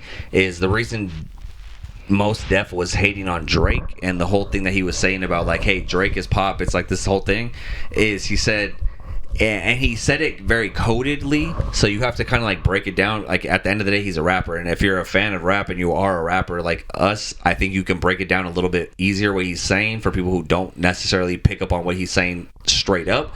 But what he's saying, he's like, he was essentially saying, you know, what is there for your audience besides like just he said like besides banging the pom-poms, right? So he's like, oh, like yeah, like you can hear it and be like, oh, this song is dope, blah blah, and it sounds good, but what is the message that you're giving to your audience? What is left after this whole thing collapses, after hip-hop is dead and like maybe hip-hop is not the most popular thing anymore? What is left from this song for people to digest? Is there anything that they're getting out of it, right? And that's what Mos Def does with his music, is he's trying to say like, hey, I'm giving you stuff to talk about, like from the first, the Last of Us, Deliverance, you know, like he's saying like Joseph and Nazareth, like he's like saying all these things, like he's giving you like things where you're like, wait, what is Nazareth, what is that? And you're looking it up and you're like, oh, okay, Nazareth is like where Jesus was born. You know what I mean? Like you're like breaking it down, you're getting like almost like history lessons through his verses, right? And that's what he's saying, like, hey, like yeah, Drake will give you this song and it's good, but like when you break it down, what is he really giving you? Like you're just hearing this like very subtle shit that it doesn't really mean anything. It doesn't do anything for your life. It doesn't do anything for your soul. That's one thing that that's what hip hop is. Right? That's one thing that I've noticed from me loving Cole and loving Kendrick, and you know, having a back seat from seeing Hop. It's like, man, like the fan base that they have is so connected to them because they like are like, they're like, hey, I'm going through some shit and you're talking about that shit and it's connecting with me, and that's how you get those diehard fans, right? Exactly. Where Drake has the fans who are it's like shallow fans, where it's like, yeah, I love Drake, but like, okay, but like, did he change your life? Did he, like, you know what I mean? Whereas like Hopsin, Cole, Kendrick, these artists like that, they're saying shit in their verses that are like changing people's lives. Like there's things that have come to me where I hear a song and I'm like, damn, man, like it really makes me reflect on my own like soul, my whole being, you know. And I think that's what you were able to achieve through this song. So I got to give you props on that, because like and I think that's why this song is my favorite song. And out of all of them, even though I have a fucking song on the album, my song should be my favorite song on the album, but it's not. This song is my favorite song on the album because your song which we'll get to. That's next. But is a lot of people's favorites actually. But the reason I like this song so much is because it's like, as a hip hop fan and as a rapper myself, I'm like, damn, I'm digesting more than just like your average, just like, oh, this was a fun song. Which our song is fun, but like I'm not giving you shit to digest where it's like it's changing your life. This is like, I'm thinking like this, and for Jojo, like those are two songs where I'm like, damn, like I'm really thinking about like my life and like analyzing things and like who I am as a person and stuff, you know what I mean? And I think that's what true hip hop is. So I think that's what ultimately I love those songs, and I appreciate you for putting those out. So I got to give you props and just like let you know how much I appreciate them. So like, you know, and that's it, you know what I mean? Thanks, bro. That's the same. I mean, it's the same thing for Ignore Me too. Ignore Me has that same vibe of like I mean, I can play the songs for you though. Ignore Me has the same vibe of like, they try to ignore me, like I'm trying to be the one that, you know. Yeah, give me this. I want to control it. But yeah, man. So okay, so that's Confessions 4. We talked about that. We did my favorite song, Princess Kida. We did Princess Kida and all that shit. We skipped my song. So we're gonna go to my song. You know, as a rapper myself. So just a little background on me. I'll be rapping. Yeah. Anyways, I love rap. I've been rapping for a long time, and I started rapping like officially, like making my own songs in my freshman year of high school, because I went to an all-laptop high school. We had GarageBand. My friend Dimitri made a song. I made a song to his song, and then next thing you know, I was making music, and then I went to school for audio engineering. Blah blah blah blah blah blah blah blah down the line. Anyways, now I haven't made a song or released a song of my own in 2 years. Luckily, I was blessed. Avery pushes me, and he makes me like focus and like aspire to write some shit. And like, you know, I hear what he's writing and I'm like, fuck, it makes me want to write, you know, and it makes me want to get in the studio and stuff. So Avery's like, hey bro, like I want to get you on this album, which I was very grateful for, you know. I gotta say I'm very grateful for that. And he presented me this song Energy, and it was just a fun fucking song, and I think it just came out so dope. And you guys heard it. It's I changed our intro to the podcast. We had Aura, which is our last song, as the intro to the podcast, which is a great song, and I love it. But you gotta let the people know. You gotta let the people know this is low key your idea, because Energy, it's hype because of him. Like I mean I don't know where I was gonna go. I just wanted him on the project, but I didn't know where I was gonna go in terms of like vibe or whatever. But he was like, he wants it to be like we do it, because we go at shows and like. Win is a very popular turn up song at the show. Blessing is a turn up song. Like these songs are like really a hit because they're high energy and people are in the room. Obviously they want some good, you know, bars, but a lot of the times we're the openers, so they just want to be like, they just want to be hyped. They want to be hyped. This is what when Avery presented me this song, to give some background, I guess, he was like, you know, like, hey, I want to do a song on this album with you. My first thing was like, okay, cool. Hey, every time I perform, my best song that I perform is Aura, which is a song with me and Avery, right? Because it's such a hype performance song. Like it's a song that like everyone is like, oh, like, you know, just like hyped on it, you know. And it's one of those songs where we out here chasing a dream. Yeah, like it's just one of those songs that hits when you're performing. And I told Avery, I'm like, you know, every time I perform or every time he performs too, like I'll go out and perform that with him, or he comes out and performs it with me. And it's a great song, but we've done it so many times and it's been like years, you know. So I'm like, dude, like I want another song like that. Like I want another song that we could perform that's gonna be hype just like Aura, but like not Aura, you know what I mean? Like a new song that we can come out and we can perform, and that could be our new song that we perform all the time, right? Yeah. So which this he presented Energy. You really killed this song. I'm not gonna lie.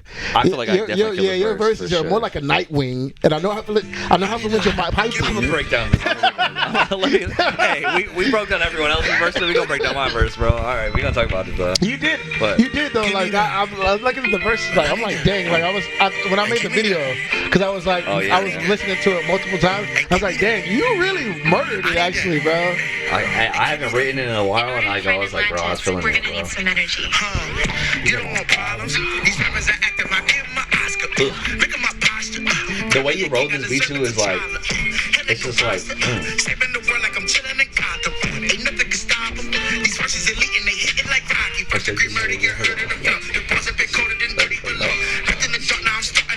When I get the mic, it's a surgical show. Don Cheeto. Okay, hold on. Big moves on Cheeto. I want to talk about that. What is that? That's honestly, bro. That wasn't a bar. That but was it is though. Like, that line sticks with me. Big moves on Cheeto. Rolling around with my people. I honestly wanted to get something that rhymed with people because I know I wanted to say roll around with my people. I know I wanted to say that, and then I was like, what else do I say? I think Don Cheeto's cool. Like, let me just say it. So it's like big moves, Don Cheeto, and Don Cheeto does have big moves. Like, he's a Marvel superstar. So like, he's technically it's big moves, but it wasn't really a complex bar. Like, honestly, I'm not gonna lie. This song for me, the bars in it are very simple, which they're really good. Obviously, like the Chala bar, like they're really simple, but they're really good. But like, it wasn't too. Like, I try to make it too complex. Like, but he's shouting out you guys. You're right. You guys watch this podcast. You guys are Marvel fans. Everything is Marvel. This is a lot of Marvel shit in here. What else I have? I had Gotham, but that's not Marvel. Chilling in Gotham. Yeah, chilling, like saving the world. Like I'm chilling in Gotham. Rasta, grab it, because he's gonna play Bob Marley. And you say my energy's on Magneto. Magneto, my shit's on Magneto. So like you guys know, like this is a Above the Multiverse song right here, guys. It really is Above the Multiverse song right here, guys. Really? On your wrist, on your tell how you manage to grab this mic and turn me to it. Yes. So like, you guys can picture this, right? Like it's like at a show, like we're going crazy, bro. Like we're like, give me that energy, and it's so easy for people to like. They don't even have to say energy. They just like turn up. They just energy because we're like hype. But a lot of people would say energy at the show. The hook too. So like, give me that energy, and then like when it's like, energy. Yeah. So how'd you come up with that? Because that shit was dope. Because like I feel like the first part's like, so give me that energy. I need that. Energy. Turn up. Energy. Like that shit. Like it took. Like it's already like the verses. It builds up to this point where you're like boom, and it's like dun, dun, and you're like feeling it. But then that even builds up, and then it's like, so give me that. So energy. I don't know. I don't know where that came from. I that think shit was dope. I was just. I think I was just in the studio. I think I was in the studio doing ad libs, and I just told Rose to go with it, and I was just feeling it. Like, what would I do if, like, in my eyes, I was like, what do I do if the fans are saying energy? Yeah. Like, if they're just doing energy, and I'm like, wow, whoa, how? Like that. You should have been, because I know you like ad lib. That like if you hear it, like I sound like freaking Mickey Mouse or somebody. I don't know. It's like wow, woo, like listen, like it's deep. Listen to wow, like it's like very layered. Okay, then we go into the greatest verse of the year, 2024. That's it. I need everything like a penitentiary. You gotta explain that one to me too.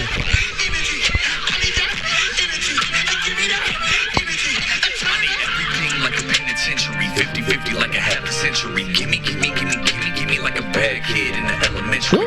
All right, so my verse when I was writing this, man, I like I said, I haven't written in a long time, but like I was just feeling this song and I was just vibing, bro. And like you're saying, like give me the energy, like, and so I was thinking like almost like being like taking your energy, like I want that shit, like give me your energy, like I'm taking it, like almost like a villain, you know what I mean? And so like I said I need everything like a penitentiary, like so like it's like if you get arrested and you go into a jail, they're like give me everything, like everything you have on you is mine now, like that's mine, like and like so it's like that, so it's like I need everything like a penitentiary, like so everything you got on you, give me that shit, like so I was coming like hard like that, so I need everything like a penitentiary, 50-50 like a half a century. That was just like play on words, you know, just like 50-50 like a half a century, 50-50, you know, centuries 100 years, you know, 50-50. Anyways, and then give me like a bad kid in elementary. So my girl works with kids, you know, and so I was just thinking about how like she's always complaining about how her kids are bad and shit, and I was like, like give me, like they always like give me, and she's like when they act like that, she's like, no, you have to ask nicely, you know. So I was thinking about that, like, nah, give me that shit. Like I was coming like hard, bro. Like give me that shit. But I'm equipped to solve them. If the math ain't math right for the right price, I'm robbing. More like a knight. So yeah, that part right here, okay. I said, Robin? I said, if the math ain't mathing right, then for the right price, I'm robbing. So like I'm robbing people, but I'm saying like I'm robbing, like Batman and Robin, because Avery on his verse said, I'm saving the world like I'm chilling in Gotham. Yeah, saving the world like I'm chilling in Gotham. So he's like saying he's Batman, right? So I'm like, okay, well if he's Batman, like I'm Robin, right? Like I'm his like sidekick on this song, right? So I'm like if he's Batman, I'm Robin, like as I'm robbing people, but I'm Robin. But then I was like, wait, but I'm not Robin. I'm not your sidekick, right? I'm not your sidekick. That was dope to me. So it's like I'm like more like a Nightwing, because when Robin grows up, he becomes Nightwing, and Nightwing's like his own superhero. He's like on the same level as Batman almost, right? He's not Batman, but he's Nightwing, bro. He's out there doing shit. So it's like I'm more like a Nightwing. I know how influential my pipe being, which I told Avery when I wrote this line, I was like, dude, I love this line, right? Because it's like a triple entendre. I said, I know how influential my pipe being. So it's like, I'm saying, obviously, it's like the joke, a play on words. Like, I'm talking about my dick, obviously, right? It's like, I know how influential my pipe being. Like, I've, like, fucked girls and they, like, think about my dick, right? That's, like, the joke about it. But it's like, I know how influential my pipe being, like, my windpipe, my voice. Like, I know how influential my words have been as I'm rapping. But then also, Nightwing uses two, like, pipes as his weapons, right? Like, he uses, like, two, like, pipes as his weapons. So it's like a triple entendre. So I'm, like, saying, I know how influential my pipe being. So, like, my pipe as in my weapons, but then my pipe as my windpipe as my voice, but then my pipe as my dick, right? So it's like three different meanings in that one line, right? So I know how influential my pipe being. That's that Lupe. I look at the game as a light thing. Like, I don't take it too serious. Like, I don't give a fuck about the game, like the rap, this whole shit. Like, I look at the game as a light thing. She look up to me, that's a pipe dream. Like, she's looking to me, like, trying to fuck me. She wants to fuck me, but that's a pipe dream. Like, she'll never have that. Like, she's looking up to me like, she looks up to me like that's a pipe dream. Like, she wants to fuck me, but she never will. You know what I mean? It's a pipe dream. Like, a pipe dream is like something that you think about, like, could happen, but it's never gonna happen. You know what I mean? So it's like, so she looks at me, that's a pipe dream. Influential my pipe being. I look at the game as a light thing. She look up to me, that's a pipe dream. Bigger things when I come around, so I put it down like Monster Jam. Oh, you not a fan? Then we can throw hands, cause I And then the rest of the verse I was just trying to finish out, because I feel like I got like too many bars in it. I was like just trying to finish it out, so I was trying to figure out what I say at the last. The last like two lines are always the hardest for me to write. Like, how do I finish this shit? I can always start off a verse really great. The middle of the verse is always great.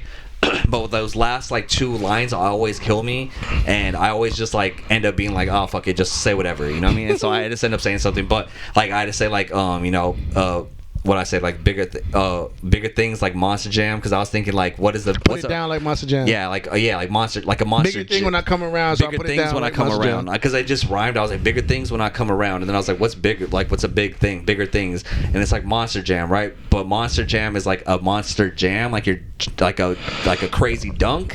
But then also Monster Jam is the monster truck rally that comes every year to fucking California. You know what I mean? Like Monster Jam. So monster trucks, and then monster truck. Oh, you're not a fan? Then we can throw hands, but you can fight like UFC and shit. You know, it's bars, man. Yeah, so it's just bars, bro. It's just bars, but it's a good verse. It's a fun verse, and it's just fun. It's energetic, and then it comes in, and it's just like, then we can throw hands, because I need that energy. Give me that energy, and it's like throwing hands, like you're like throwing hands like at a show, like you're like oh, then we can throw hands, because like you're like throwing hands. That went over my head. That's good. So that's another part of it too. So it's a you know, I'm a fucking rapper at the end of the day, dog. So like that's, you know, we do a Marvel podcast, and I do all this editing and all this, you know, whatever shit, dog training and shit, but at the end of the day, I'm a rapper, so don't play with me. That's so funny, and it wasn't even meant to be like that. It wasn't not meant to be like that, and I'm so glad that this man put that as our intro, because I wasn't thinking like, oh, this could be our intro to our podcast, but we're not capping when we say that we live this.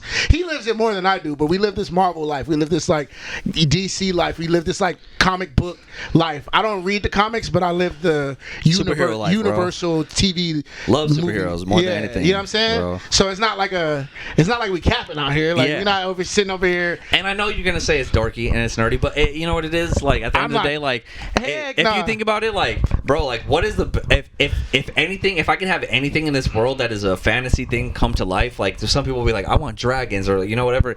I want superheroes to be real, bro. If I can have superpowers, my life would be changed like in an instant. Like I would not give a fuck about work. I would not give a fuck about anything. If I had superpowers, I can do anything for the rest of my life, and it could be any superpower, whatever it is.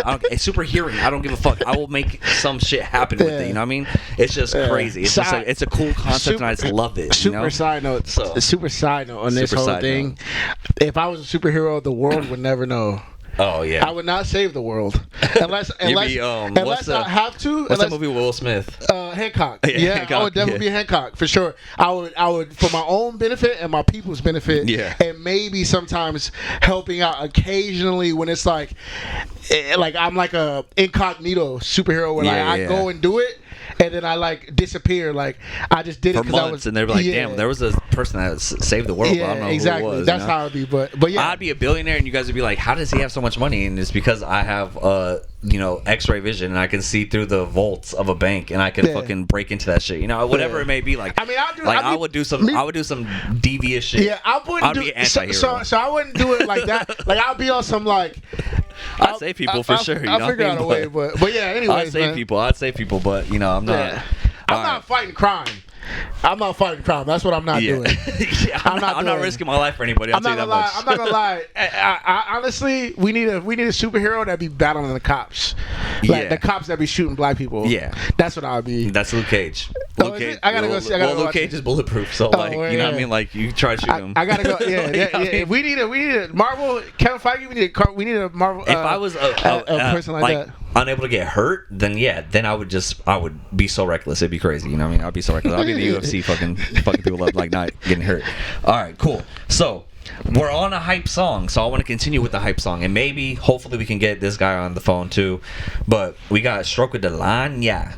So first, break down the name of the song, because Stroke of Delanya is like Stroke of Delanya. Man, I like saying it, but I don't know what it means. I don't know. Where did it come from? To this day, I don't know who started it, what started it, but I just know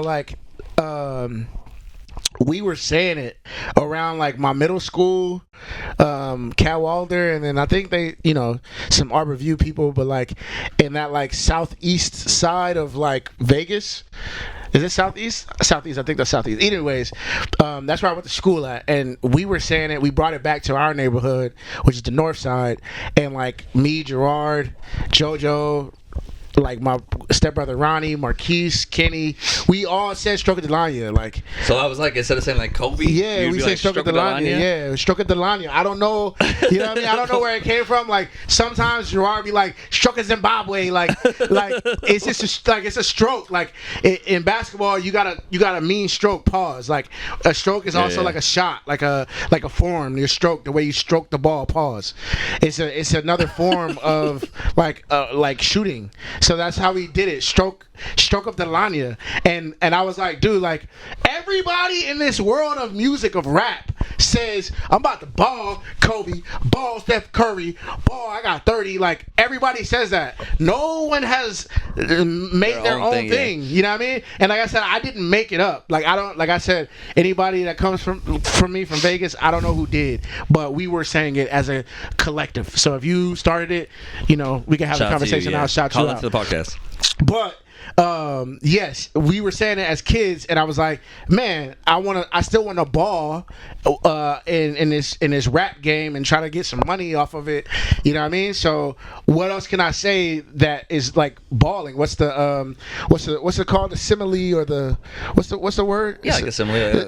What's the simile or whatever to balling is, and not being Steph Curry or not being LeBron or not being Kobe, because everybody freaking says that, and I was like, Stroke of Delanya. I really want to ball Stroke of Delanya. Like we said, Stroke of Delanya, so I want to ball. I understand you want to save lives, but I want to see you floss.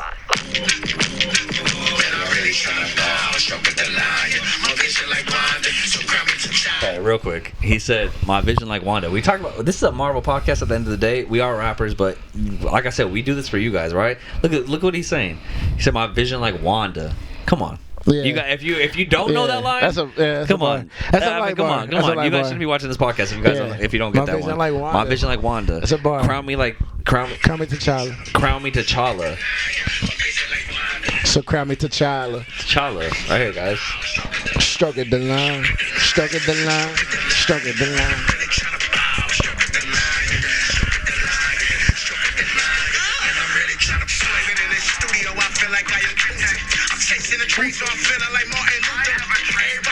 And it was just Martin Luther King Day. Yeah, shout out Martin Luther King. Shout out Martin Luther King.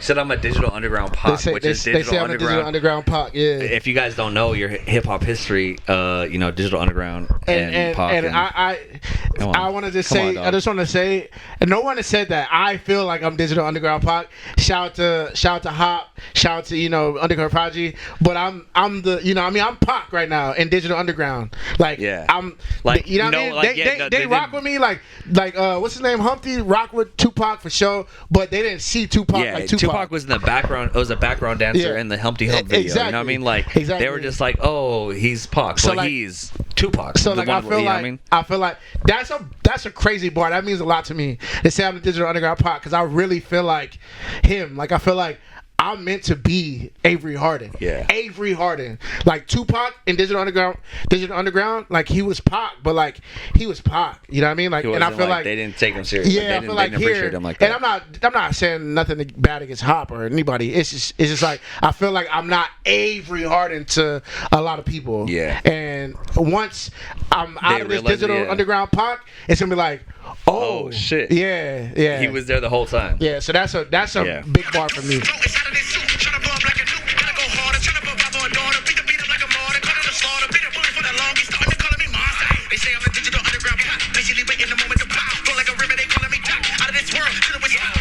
Flowing like a river, they calling me Doc. Flow like a river, Rivers. Yeah, flow like a river, they calling me Doc.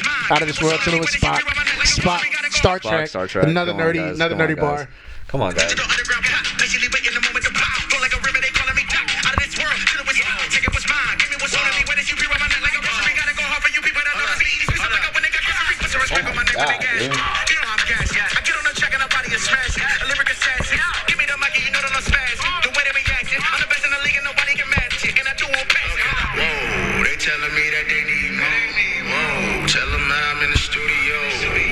Angelo, the flavor so cold.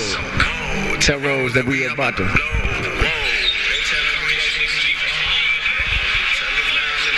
Although like background like the the basketball. The basketball sneakers. My vision like So Rose with that sneakers. The basketball background in here. That's a dope effect, bro. Which I think it was Kobe that shot. That's crazy, bro. You hear the sneakers squeaking on the floor, man. Yeah. And then you come in with this master of wordplay right here. My mind is touched psilocybin like cyanide. Scribe writings got Archer fighting with Titans. Now mind you, I minded my winnings down to the microfiber in the pocket of my linen. Now she drifting like Poseidon. My getting head like a hydrant. Like this guy makes me want to break my neck. I'm like, when you're like, oh shit, and I'm just like back. Oh fuck, dude. Like he just keeps coming. You're like, whoa, calm down, bro. Give me space to breathe, man. God damn, Cam. You know it's so crazy. God damn, man. Cam, so I had this song was finished before like Atlantis was done. Yeah. So I didn't call it Atlantis. Oh, you just had the song ready to go? Yeah. The song was called Stroke of Delanya. Yeah. I didn't say anything about Atlantis to this man at all. And he's got Greek mythology terminologies in there and like talking about getting the head like a hydrant, like he's talking about water all that. Like he has it's everything. Like he knew the song was gonna be on Atlantis before the concept even was made for Atlantis II. And crazy thing too, we got picked up by a big this song got picked up by a big playlist. Oh really? A Christian big playlist. Oh shit. And really? I feel bad because I don't know if they heard his verse. He's like, I'm getting head like a hydrant, he's talking about a girl, like, and I'm like, I picked it up. They don't pay attention. I'm like, y'all did that. Like he does it really subtly. He's not like super disrespectful, but he's definitely talking. He's definitely saying something. See if you can get him on the phone. See if you can try. Oh well, I have your phone. Actually, I got your phone. Hold on. Let's say verse a little bit and then we'll call him. Okay. You know what? Actually, my phone's charged again. So we're gonna pick up my phone. Let me see right here. While you call Cam, I'm gonna play this track. So we got let's see, Stroke with Delanya. Okay. He might be at work. Let me see. That's fine.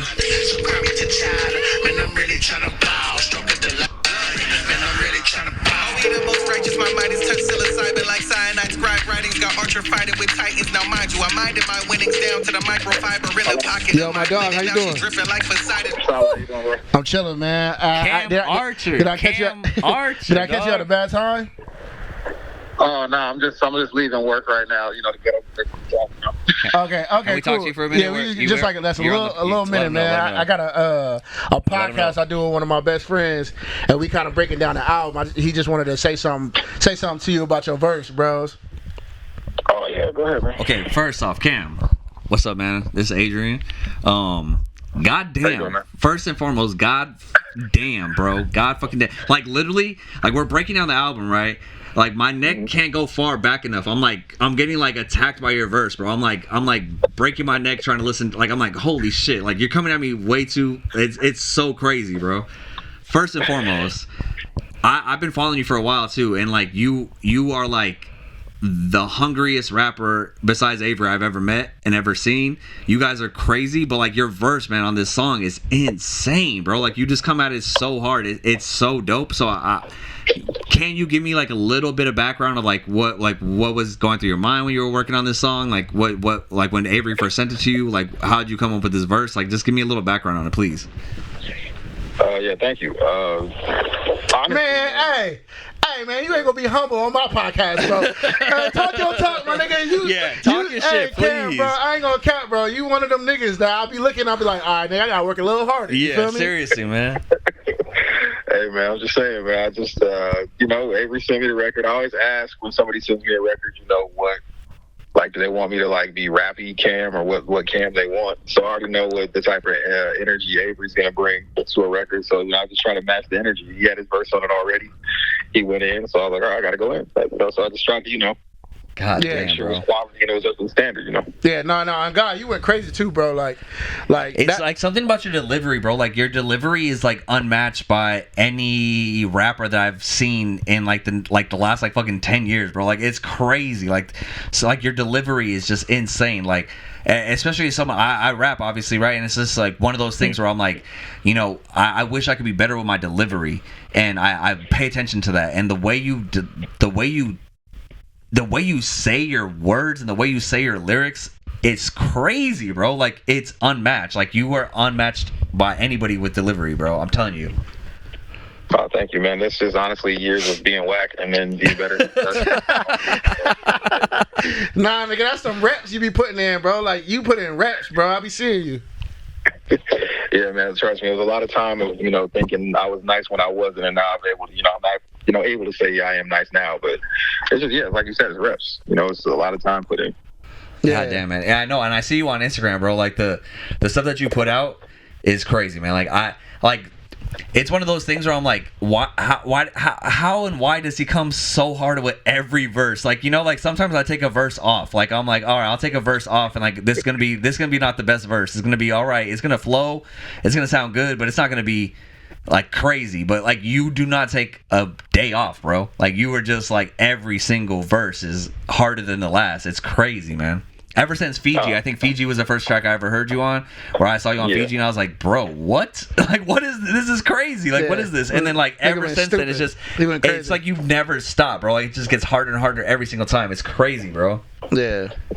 It's the natural competition with myself, and then just, Avery can attest to this too. When you just like, you feel like in your head, like, I don't need to rap to prove that I'm a good rapper, but then sometimes you psych yourself out like, oh, they forgot. Yeah. 100%. Yeah. Nobody forgot you could rap, but in your head, you're just like, oh, no, they forgot. I got to go crazy on this one. It's not even. Yeah, God. That's wild, bro. Well, I appreciate you, man. I know you just put out, you're dropping a new video too, right? Music video? I don't think so. Are you posted? I saw you post something where you were posting. You posted a music video recently.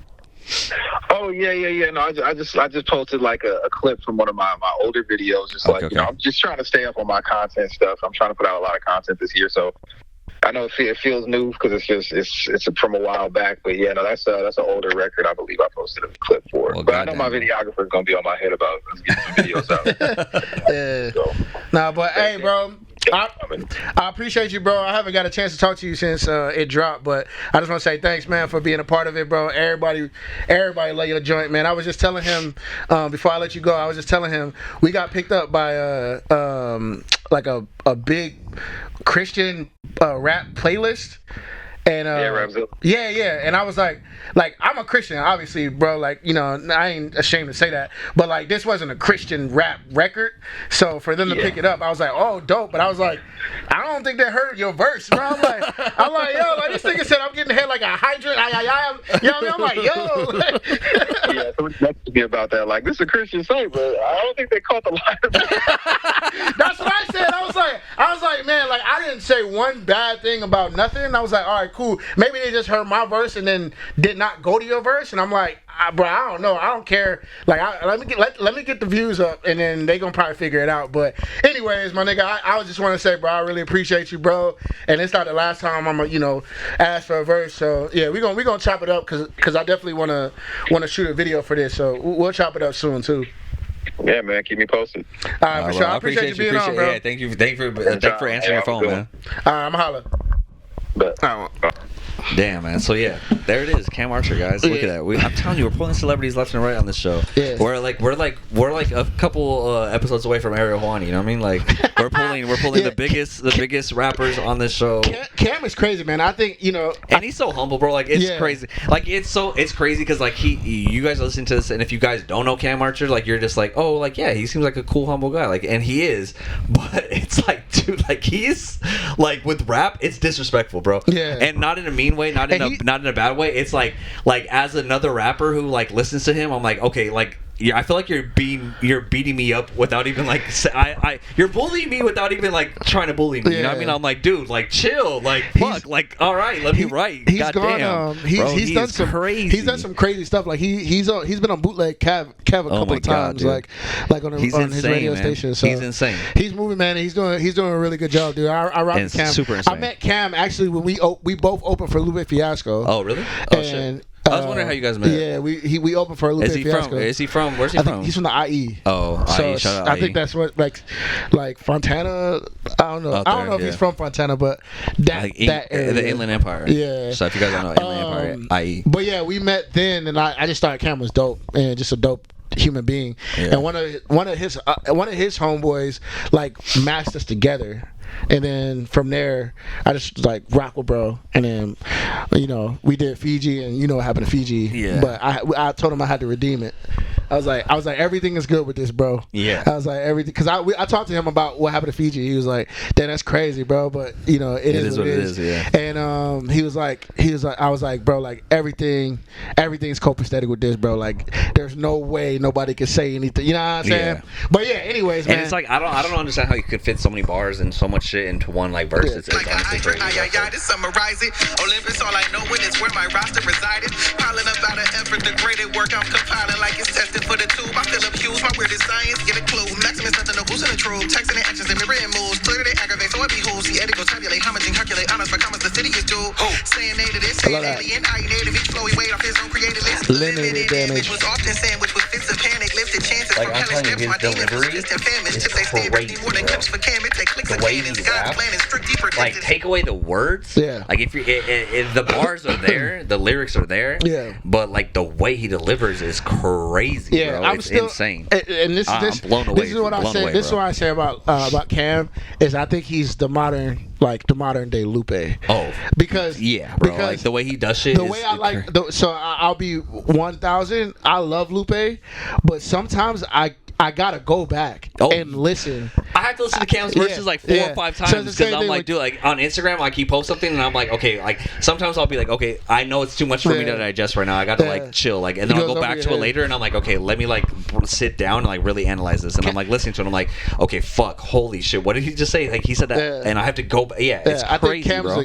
I think Cam's a rapper's rapper. Oh, for sure. Yeah, he's like rapper. Yeah, he's your favorite rapper's favorite rapper. Yeah, you know what I mean? Like that's what it is, and that's what's crazy. So shout out to Cam, bro. You fucking killed it, man. Yeah. Fucking killed it. Like I can't speak highly enough of you. So shout out to Cam. All right, let's move on to the next song.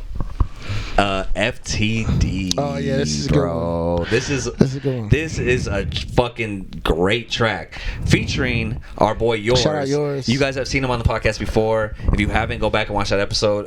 It's in the early season when we were back in the Long Beach. In Long Beach. Yeah, he pulled up. Yeah, he pulled up in Long Beach.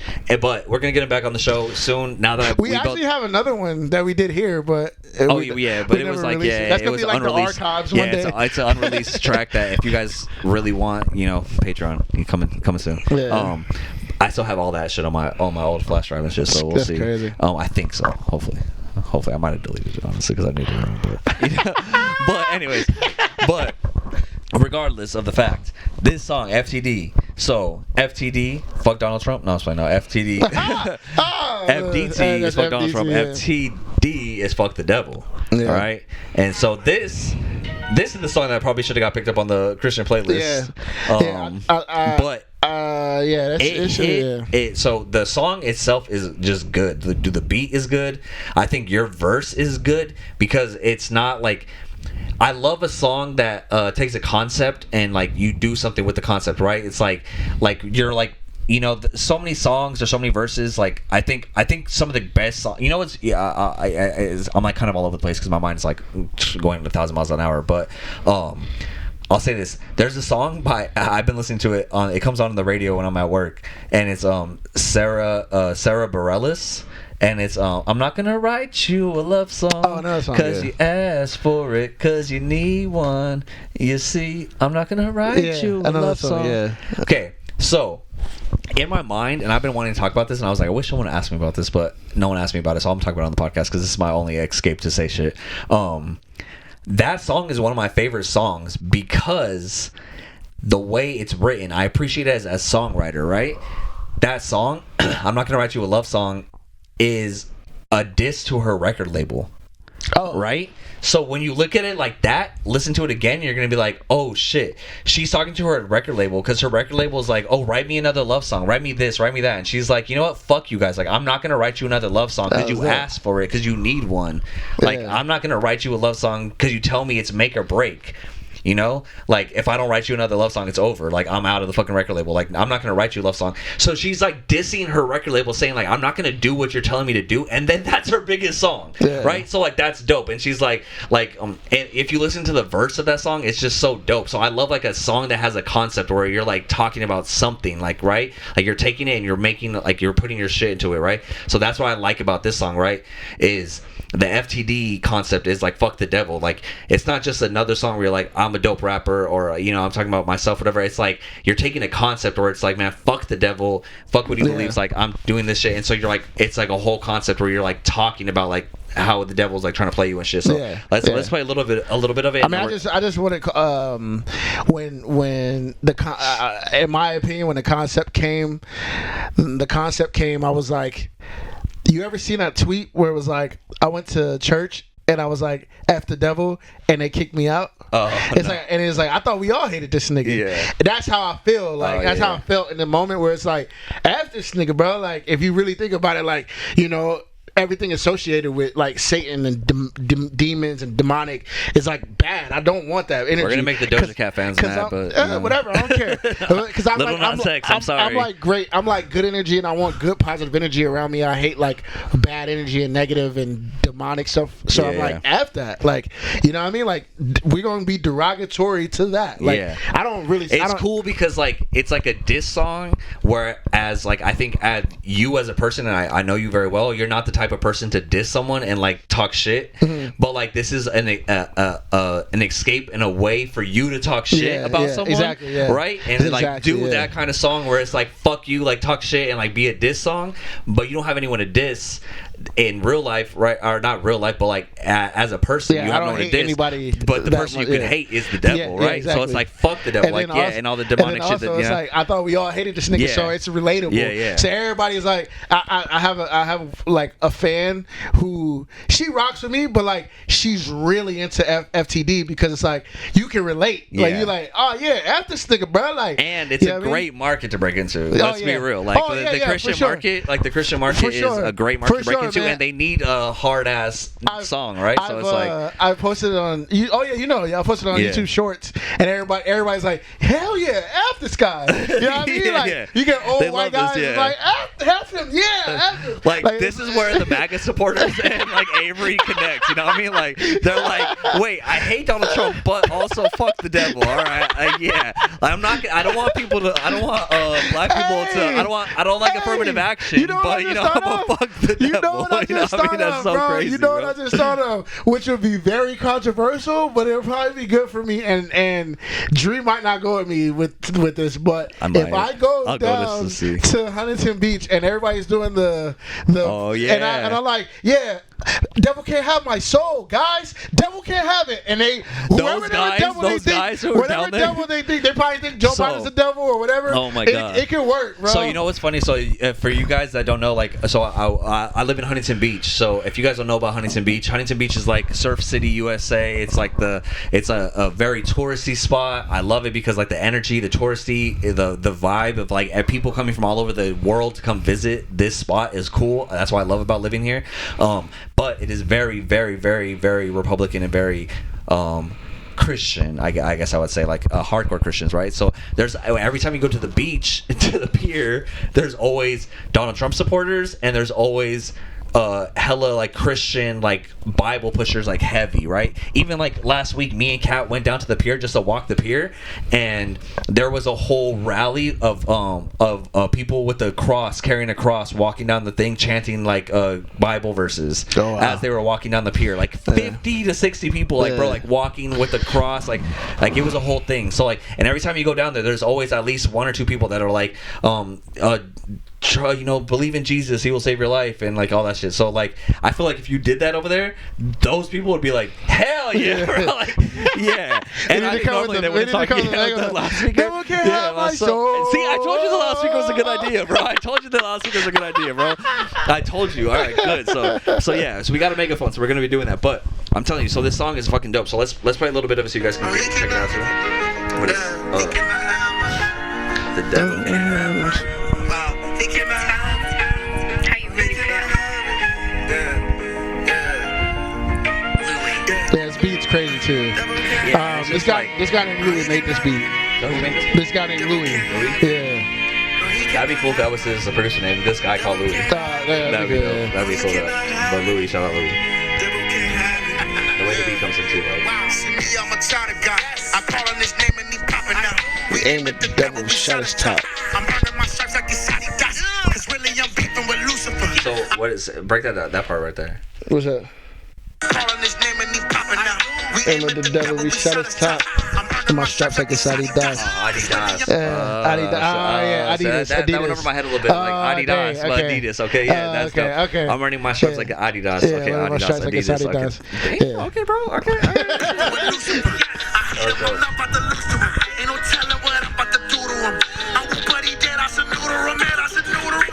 Right there, the noodle room part. Somebody legit on my, I think it was my TikTok or my, is it TikTok or Threads? But there's like wanting Satan neutered is crazy, and it's like funny because it's like, dude, like how you gonna be mad about that's that? like mutilation, like you know what I mean, like F him, bro, like you know what I mean. That's like the worst thing you can do to someone. Is like cut off their balls. That's like for me, that's hard, but like I guess except for Tofu, fuck Tofu, I'm gonna cut off his balls. If you guys been watching the podcast for a long time, you guys know Tofu, the evil cat that lives here. Yeah, he needs his balls chopped off. He's but I think that's funny. But that's hilarious. So people were upset about that. People were not upset, but like they were like making fun. Yeah. That's funny.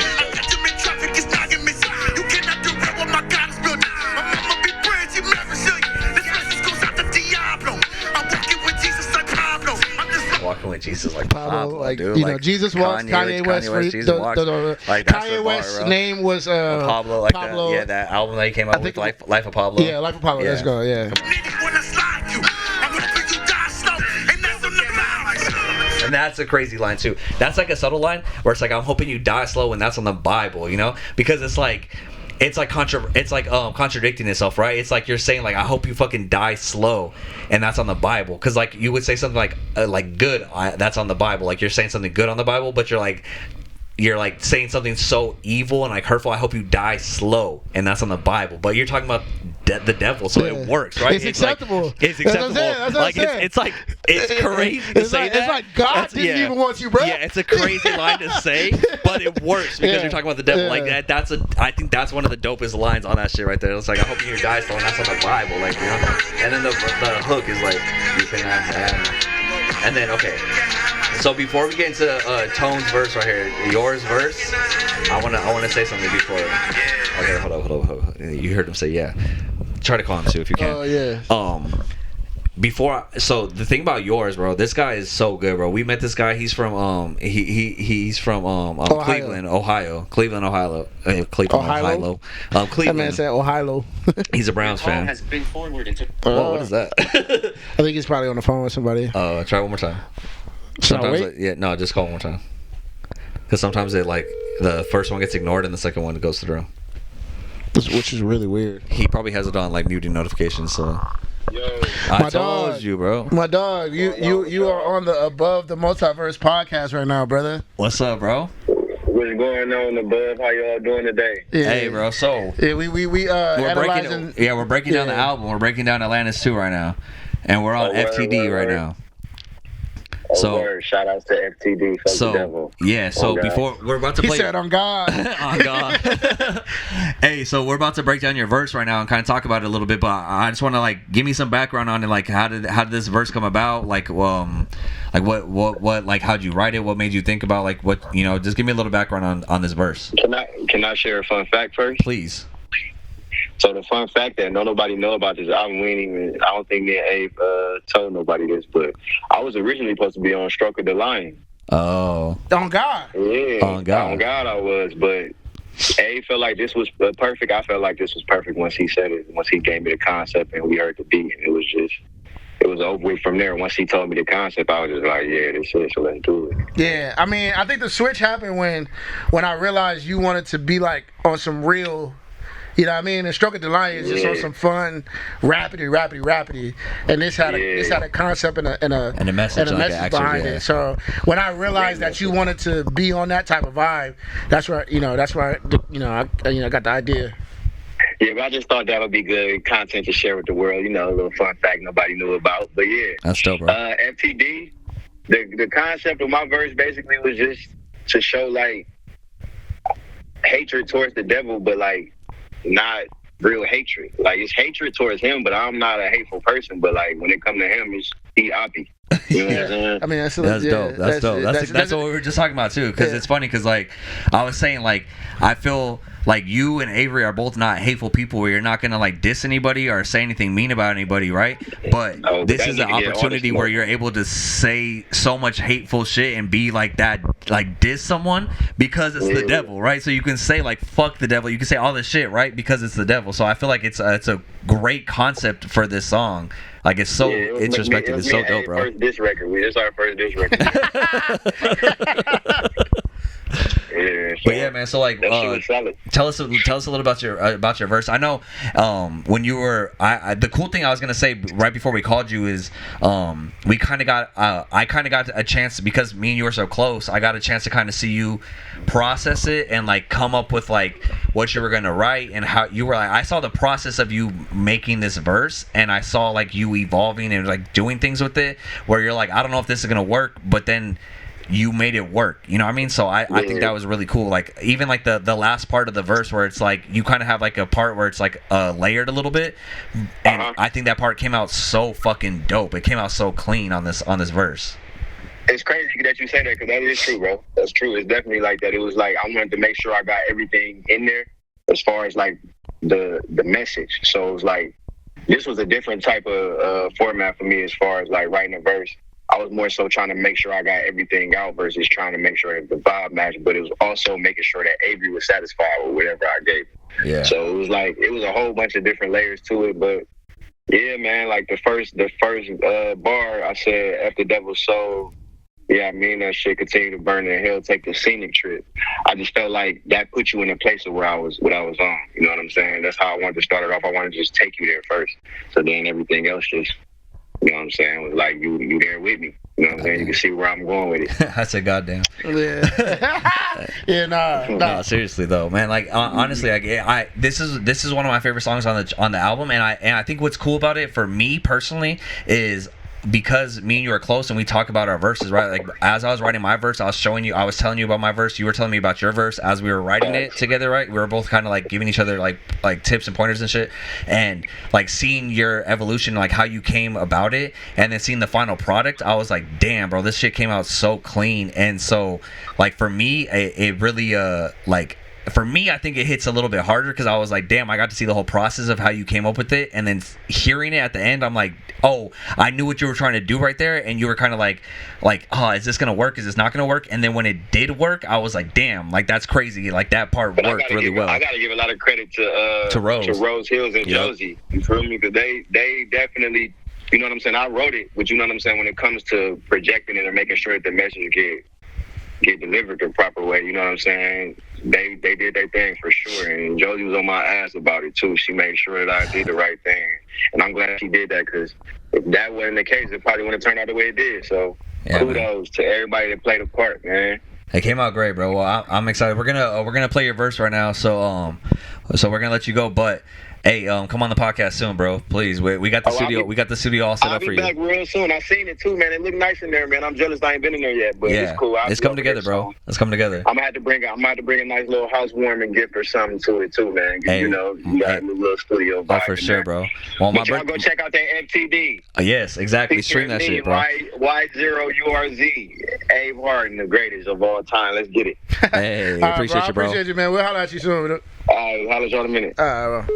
All right, so let's give him his just due right here. Yeah. The devil's soul, and I mean that. Continue to burn in hell, take this scenic trip, the ultimate motion, hater killing dreams in. Devil can't have my. It seems to me I'm easily God's choice, like Jesus' peace. Heart cold, let me freeze in peace, like a 2-finger alert. It'll just remain potential until you see your worth. Bruh, I'll be for real. Talking about the devil, he's sloppy for real.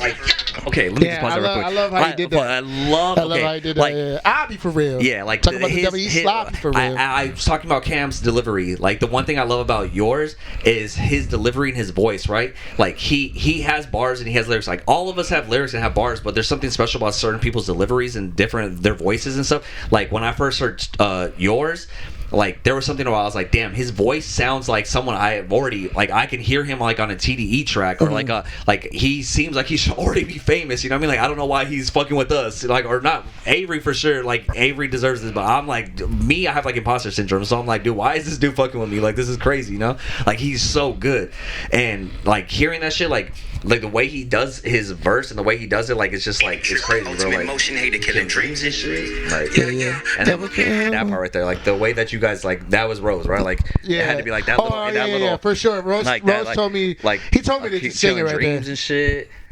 Like devil can have my soul. Like that. That was perfect. The thing with this is we took off the curse words. Yeah. Because we thought we knew it was gonna be. Me personally, I told Rose to take it off because I thought it'd be more powerful without the curse words. Yeah. Like it's like we dissing this nigga and we not saying curse words. Yeah. Obviously niggas know what he's saying. Yeah. But it's like, if he's not saying it, it's like almost like he's saying it without saying it. Yeah, which is cool. I like that. It seems to me I'm easily God's choice, like Jesus' peace. Heart cold, let me freeze in peace, like a 2-finger alert. It'll just remain potential until you see your worth. Bruh, I'll be for real. Talking about the devil, he's sloppy for real. Trying to stop me for real. Can't stop me for real. I'm lit, he burning, need assist. This earth just see demons all around. When I ain't getting nervous, it's when I get to purge and blasting like shade wasn't pitting, trying to get into heaven. I made room. So like for the ones that that last part for the ones that fit, and then they get and it took a minute to get that. Yeah, and that's the thing. So that's what I was talking about on this verse, right? So like, well, one, I want to talk about the part where he says like, man, I be for real. Talking about the devil, he's sloppy for real. Like that part, like that. when he first showed me, because he showed me the verse before we recorded the song and shit, right? So he was like, bro, like he rapped it for me, and he's like, man, I be for real talking about the devil, he slappy for real. That part stuck in my head for like a week straight, bro. Like I was like at work, and I was like, man, I be for real talking about the devil, he slappy for real. Like I had that part stuck in my head. Like that is one of those like lines where I was just like, the way he delivered it, right? It's that thing. It's like the delivery. It's crazy. Cam, he has that, and then Cam has limited damage on his verse. Like the way people say certain things where it sticks with you, and you're like, oh, I like how that sounds. I want to try to say it. Like it's like certain things that just like it sticks in your head, right? So it's like that. I be for real talking about the devil. He's sloppy for real. Yeah, try to stop me for real, but he can't stop me for real. Yeah. And then he comes with the I'm getting nervous. Seems like, and then he comes hard. Trying to stop me for real. Can't stop me for real. I'm lit, he burning, need assistance. Urgency, demons all around, but I ain't getting nervous. When I get to purge and blasting like shade room. Trying to get in that heaven, I made room. Okay, and then so that part right there, right? So we were talking about that last part because he was kind of like, I don't want to say he was struggling with it, because I don't want to say that on him, but I remember he was kind of questioning. He was like, oh, I like this, but I feel like I'm saying too many syllables or too many words like in this part, right? And I don't know how it's gonna flow. So when you're rapping it straight through, it's hard for him to say like the last part of that verse and then like going to the next line, right? It almost kind of overlaps a little bit. So if you're rapping it live in one verse or in one take, it's hard to say that part and then also say this part, because it's like this word starts when this word, you know what I mean, like ends. So it's kind of overlapping. But what he did was he rapped that part, stopped here, then rapped that little part over it, and it came out so clean, bro. Like I was remember being like, oh, like I feel like you're saying a little too, like it might be like a too wordy, you know, but he made it work. And Rose, shout out to Rose, credit to Rose, like the way that they layered it and made it come through, like it fit perfect. And it's so dope, and I love how it ended up. For the ones who made it, for the ones who were trying to get into heaven, I made room. Like it's a little wordy, right? It's like, for the ones who try to make it to heaven, I made room. Like it's, I would be like, I don't know if I would probably try to take out words and shit, but I love his confidence in like making it work and making it stick. Took out words. Yeah, and but it sounds fucking great. Like it sounds so good. And I love that he did it. Yeah, he did it well. I'm saying I couldn't have done it. I couldn't have done it like him. I couldn't have done it like him, and that's why I fucking love yours, because I'm like, dude, like that was perfect. Like the way you said it, like I think a less confident rapper would have been like, let me take out some words, but he's like, no, I want to say this, and like he did it, and it sounded great in the long run. So I remember the session where everybody was like, yeah, that's it. Yeah, we were all in the session was like, that was it. Yep, that was it. Yeah, because we all, everybody, Jose, me, you, Jose, and Rose was like, bro, you should probably take out words. And nigga was like, nah, I'm gonna do it. Yeah, exactly. And I was like, that's why I fucking loved it, bro. So I was like, damn, yeah. So it came out fucking clean, bro. So shout out to yours, FTD. Go stream that shit right now, because that's one of the big songs. That one is popping all over like Instagram and TikTok and shit, especially because of the Christian market and shit. So you know, I go fucking fuck with that shit. I said shit, fuck, blah blah, all that stuff as I'm promoting to Christian artists. You know what I mean? Fucking whatever. Bro, that's a side note, man. That's the thing about this whole like religion thing, bro. Like nobody's perfect. Yeah. So I don't want to talk about. I don't want to get too deep in it, but you Christian dudes, you Christian like fanatics, bro. Y'all need to stop. You know, bashing people, because y'all making people like me look bad. Yeah. Because y'all out here trying to. Oh, you can't do this, you can't do that. When you know dang well, if you see a fine girl, you looking at her booty. Stop it, bro. You're not perfect. How many pastors have side chicks? For real. All right. Anyways. Alright, so I just literally saw a video on World Star where it was like, pastor interrupted by side chick who was pregnant confronting his wife, and I was like, yep, alright, cool, that makes sense. Right. Anyways, last song, last but not least, very least, I would not say at least at all, is Ignore Me, which is Rose's song with Avery. Hills. So Rose Hills, the producer, the engineer of this album, also a great rapper, also a great singer, just a great overall dude in general. Rose Hills comes through with fucking Ignore Me, which I think hook-wise, best hook of the album. Come on, man. Of course, I know, and I know that. And it's hard to say that because there's so many good hooks on this album, and there's so many good songs. But like, this is, man. Let me tell the world, Rose man, is something else, man. So this is another song that was idealized before Atlantis II was even birthed, and Angelo Imani made this beat, and I was like, bro, I gotta have it. Took the beat, showed Rose, and shout out to D-Mob, because D-Mob was supposed to be on this song as well, but it just didn't work out. That's my boy, but it just didn't work out. But yeah, I showed Rose and D, and I was like, yeah, I want both of y'all on here. And me and Rose sit in the studio like, yo, this beat is crazy. Sitting there, and then Rose is just sitting there like, I'm trying, you know what I mean? And I think I have the recording of him kind of doing it, and I'm like, like on your phone? Yo, like, is it audio notes or? It's my notes, and I'm like, yo, Rose, that is it, bro, that is it. And this fool kept telling me, nah, man, I don't know that shit. I'm like, bro, that's it. And then that happened, and that was in May of 2023, I think. Hold on, let me see. No, that's not it. Hold on. This is Hayward. This is his house. This is December 17th, 2022. Damn, bro. This album is 2024. Play the video. He's freestyling.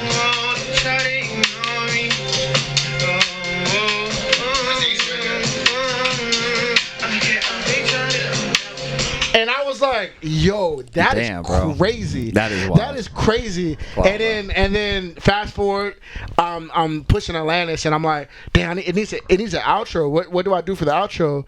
And I was like, oh shoot. And I looked at the note, and I was like, yo, that's perfect. Like, that's it. Like, for the outro, they try to ignore me, but they can't. Like, I'm still here. Yeah. And then I was like, bro, you gotta do that. He was like, I don't know how I felt about it. I was like, bro, listen to this. Yeah. And I showed him, and like I said, that's December 17th, 2022. Yeah. I'm showing him this in, I guess, August of 2023, and he's like, ooh, okay. And then it's like 8 months later, almost. And like, that's crazy. And then he's like, and then we do the song, and I'm like, that's the outro. Let's play a little bit. Let's play a little bit. Congratulations, Milo. This is exactly what I wanted to hear. And I love how he threw in the Atlantis, like, quotes and shit. This guy, man. He's super talented. Hear, like, pay attention to the layers on this shit, right? It's so good. They try to, you know me.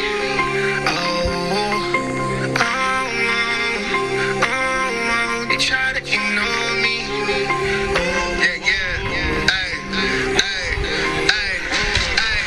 Keeping it funky, ripping the flow, and giving you more dough.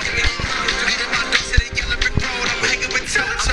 Hold on. Okay, yeah, I know. I trust me. I was gonna pause it. Trust me. I was waiting for that. Rose Hills. Rose, bro. Rose. What do you want? Whatever drug you want, I want some of that, dude. He tripped out when he did that, and I was like, yo. Like, superpowers don't exist, but he might have some superpowers, bro. When it comes to music. When he did that Toto, I was like, yo. Yes, bro. When I listen to that song, I always like pause it. I'm like, oh my god, dude, like, that's crazy. Yes. Like the way you come in with that verse is already hard, but then like the way it drops out, and then you hear the I'm chilling with Toto. Like, oh my god. He be tripping, man. That Toto is crazy. That's oh my god, Toto. Toto. Keeping it funky, ripping the flow, and giving you more dough. Leading my dogs to the yellow brick road. I'm hanging with Toto.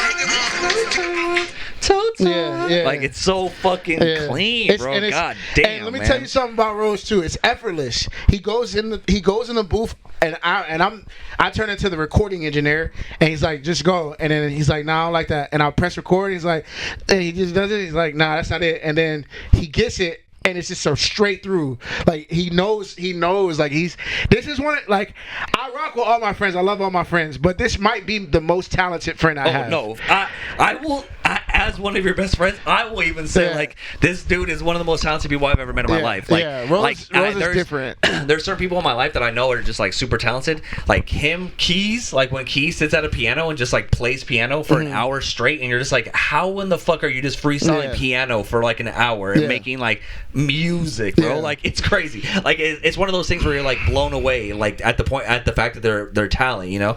And Rose is definitely one of those people when it comes to that. Like, it's crazy, bro. I can confidently say, in my career, you know, from heavyweight to now, this Avery Harden has grown exponentially because of Rose. Oh, for sure. Because we started working at heavyweight. and then from heavyweight on, it's like I always get gems from him. I always get something because his ears. Even if it's a slight little thing where it's like, oh, let's drop the beat out right here. Yeah. You know what I mean? Like it can be the subtlest thing. It can change the song, and it's like you get that Rose Hill sauce on there, and it's just something different about your song. It just elevates your song to the next level, no matter what. Like. Because I could have legit just said, keeping it funky, ripping the flow, and give you Modo, leading my dogs to the yellow brick road, I'm hanging with Toto, and it could have just been what it was. just could have kept going. And it could have been what it was, but he dropped the beat. Any other artist would have done that, right? Yeah. Any other artist would have just kept the beat the way it is and not done that. But like, not only did he like was like, oh, we should drop the beat right there, but then like let me throw in this ad lib right here. And for me, something that I always think about as someone that is a huge fan of music, ad libs. Like you talk to Avery, I love ad libs. Like that's something I don't know why I love ad libs so much. There are ad libs in songs that make me love a song, you know? Like there's some old like Charlie Wilson shit where like I'll hear Charlie Wilson like say something random in the background and I'm like, what? Like why did he say that? Like that was crazy. But that makes me like remember the song forever. You know what I mean? Like there's so many songs like that where it's like, especially old songs, like older, like old R&B songs where like they throw in some like random ass fucking ad libs and I'm like, what the fuck? Why did they do that? But that it makes me like want to listen to that song forever. So like shout out to Rose, man. Like that, it's the magical little touches like that make a song, you know? Yeah.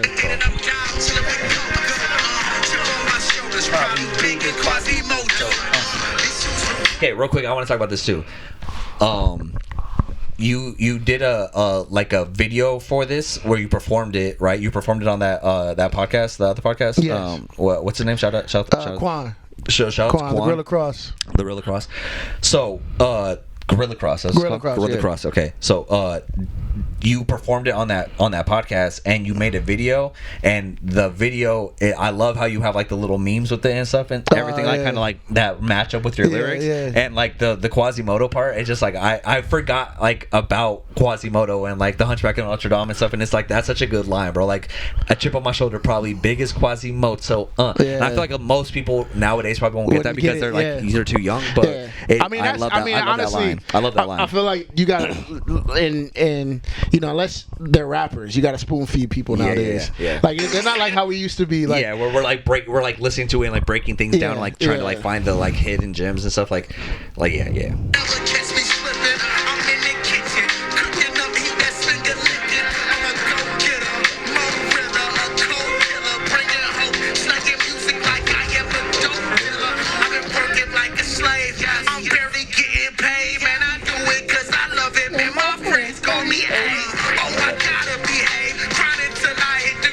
That man carried way too far for all this to be in vain. And this bro's like on the background vocals, like singing up, like that's so crazy. Man. And if you know, I grew up with a black family when I know about the 5 heartbeats. like, you know, nice you like know. this. You already know. I love it. Not to Darius.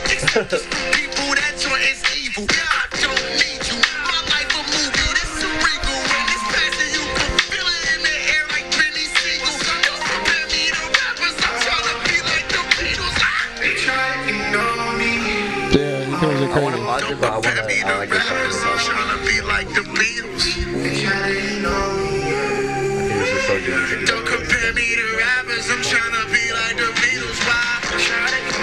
God damn. Yeah. Like this is like, I know one thing I always tell, like I guess because you know we make music, we make rap and stuff, and I think rap for us, like as rappers, like I think a lot of times we want to be rappers, like we want to rap, right? And it's like you want to just like write a verse and put bars out and do this thing, and the one thing that I think I've talked to Avery about before, it's like, especially now that I have a girlfriend who loves pop music, right? And I listen to like the songs that she listens to, and I'm like, you know, I don't want to make rap music anymore. I want to make not pop music, but I want to make music like that feels like a song. Like there's like songs that like you're like stick with you, that are just like songs. Like I don't know how to explain it, I don't know how to say it in proper words, but there's these songs that like stick with you, and like this is one of those things where it's like you're making a song, bro. Like, you're not making a rap song, you're making a song, bro. Like, something that's like timeless, like something that's like Michael Jackson. Like, he makes a song, you know, like he's not making a I'm gonna sing this here and it's gonna, like, you know, it's like he's making a song that's timeless. Like, this is one of those songs that I feel like is like a timeless song that like you can listen to anytime, whether you're 100 years old or 5 years old. You know what I mean? Like, you're gonna listen to the song and be like they tried to ignore me, and like the way you, like, right here, like this part, it's just like.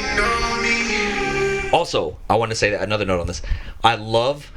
One of the things that I feel like you've evolved in, that I've seen you evolve throughout your music as I've been knowing you, is your fluctuation with your vocals. Like I said, we're breaking out. I'm a nerd when it comes to music and when it comes to everything. Like, I look at rap and different songs and different things, especially when it's my friends. I'm looking at how they're like, I'm watching their growth and stuff.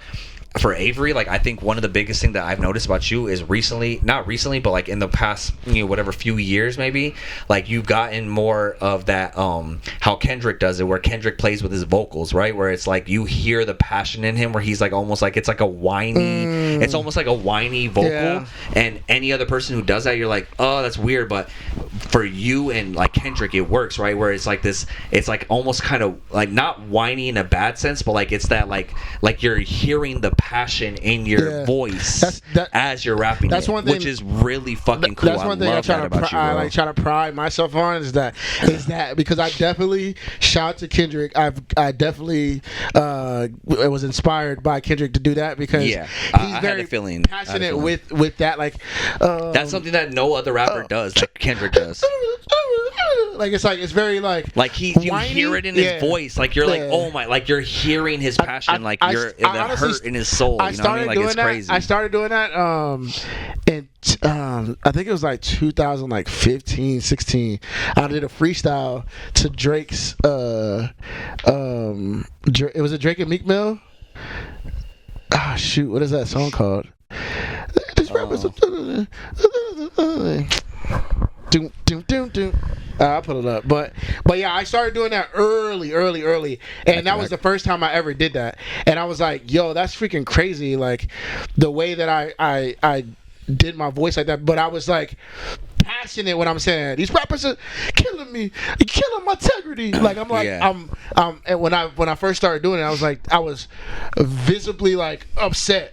So now when I heard that, I was like, oh shoot, like I like that. And then I started doing that on my passionate stuff where I'm like really trying to make people feel what I'm feeling. Yeah. Because Kendrick does that too. I think that really stands out about your music, and I think that's really cool because for me, like, I'll say I can speak on myself, right? It's like I've been trying to be a rapper since I was a little kid, like in elementary school, and my biggest thing was I felt like my voice was too whiny, you know what I mean? And so like I would pay attention to rappers. I'm like, man, their voices sound so cool. Like, my voice sounds like whack as fuck. And so I was like almost like I wanted my voice to sound cool. And then I got to a point where my voice was like too deep and like too cool, you know? And I'm like, I need to, like, I'm almost like monotone now because I'm trying to be this like voice, and like I'm still trying to figure that out, where it's like that's why I'm so obsessed with delivery. I think that's the one thing I haven't mastered yet. I think I got everything else mastered, but my delivery is where I'm still trying to figure out how I want to say the things that I'm saying. And I think that's something that you have mastered now, where it's like I see it in you, where I'm like, damn, like your delivery, bro, like the way you are able to translate your passion and your emotions through your voice is like mesmerizing, bro. And I really respect that, honestly. It's really fucking dope. I think you did a good job on that shit. Thanks, bro. Appreciate it, man. Yeah. Stay there. Don't compare me to rappers. I'm trying to be like the Beatles. Because like for me, I feel like I'd get like a little like insecure about that. Like I would be like insecure and be like, oh, I don't want to sound like this or I don't want to sound like that. But like I have to look at it because I'm looking at it through the lens of my own eyes, right? So I'm like, I don't want to sound, I'm being insecure and being judgmental on myself because I'm like, oh, I don't want my voice to sound like squeaky or bad or whiny or anything like that.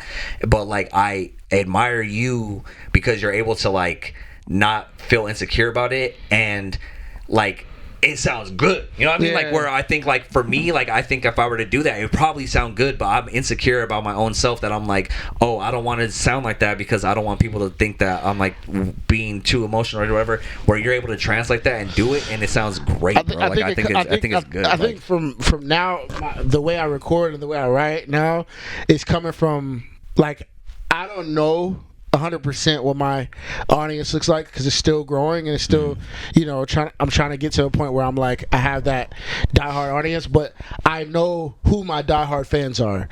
Shout out Krista, shout out Ernest, shout out, the Ballista. you know what I mean? Shout out Jordan Watts, shout out, like, it's a lot of people I don't want to name right now because I'm my brain, but like, when I write and I record, I think of those people and what they like by me, and I just do it. Like, you know what I'm saying? Like, there's a lot of people. There's a ton of like people who rock with me. They like my supporters. That's what I think of. Like, I don't think of myself anymore. Like, I don't like. I think of I put myself in their shoes. Like, oh, would they enjoy this? Would they like this? And then I try to find more people that's like them and try to like grow. But like, that's how I like think. Now I don't think like, oh man, I'm gonna sound stupid. Like, I don't even, in my opinion, I don't even like care what other people say. Like, what other people who are not my fans say. Like, I'm like, I don't care. Like, it's not for you. Like, Krista bought an album, Jordan Watts bought an album, like somebody else bought a physical album. You don't matter. Like, you know what I mean? Like, in my that's how my mind thinks. Like, you know what I'm saying? Like, my mind thinks like these people are who I'm catering to, and that's why. That's basically what Atlantis 2 is, honestly. Hey, I mean, it came out great, bro. It sounds good. And like, I'm trying to be like the Beatles, why? Trying to know me.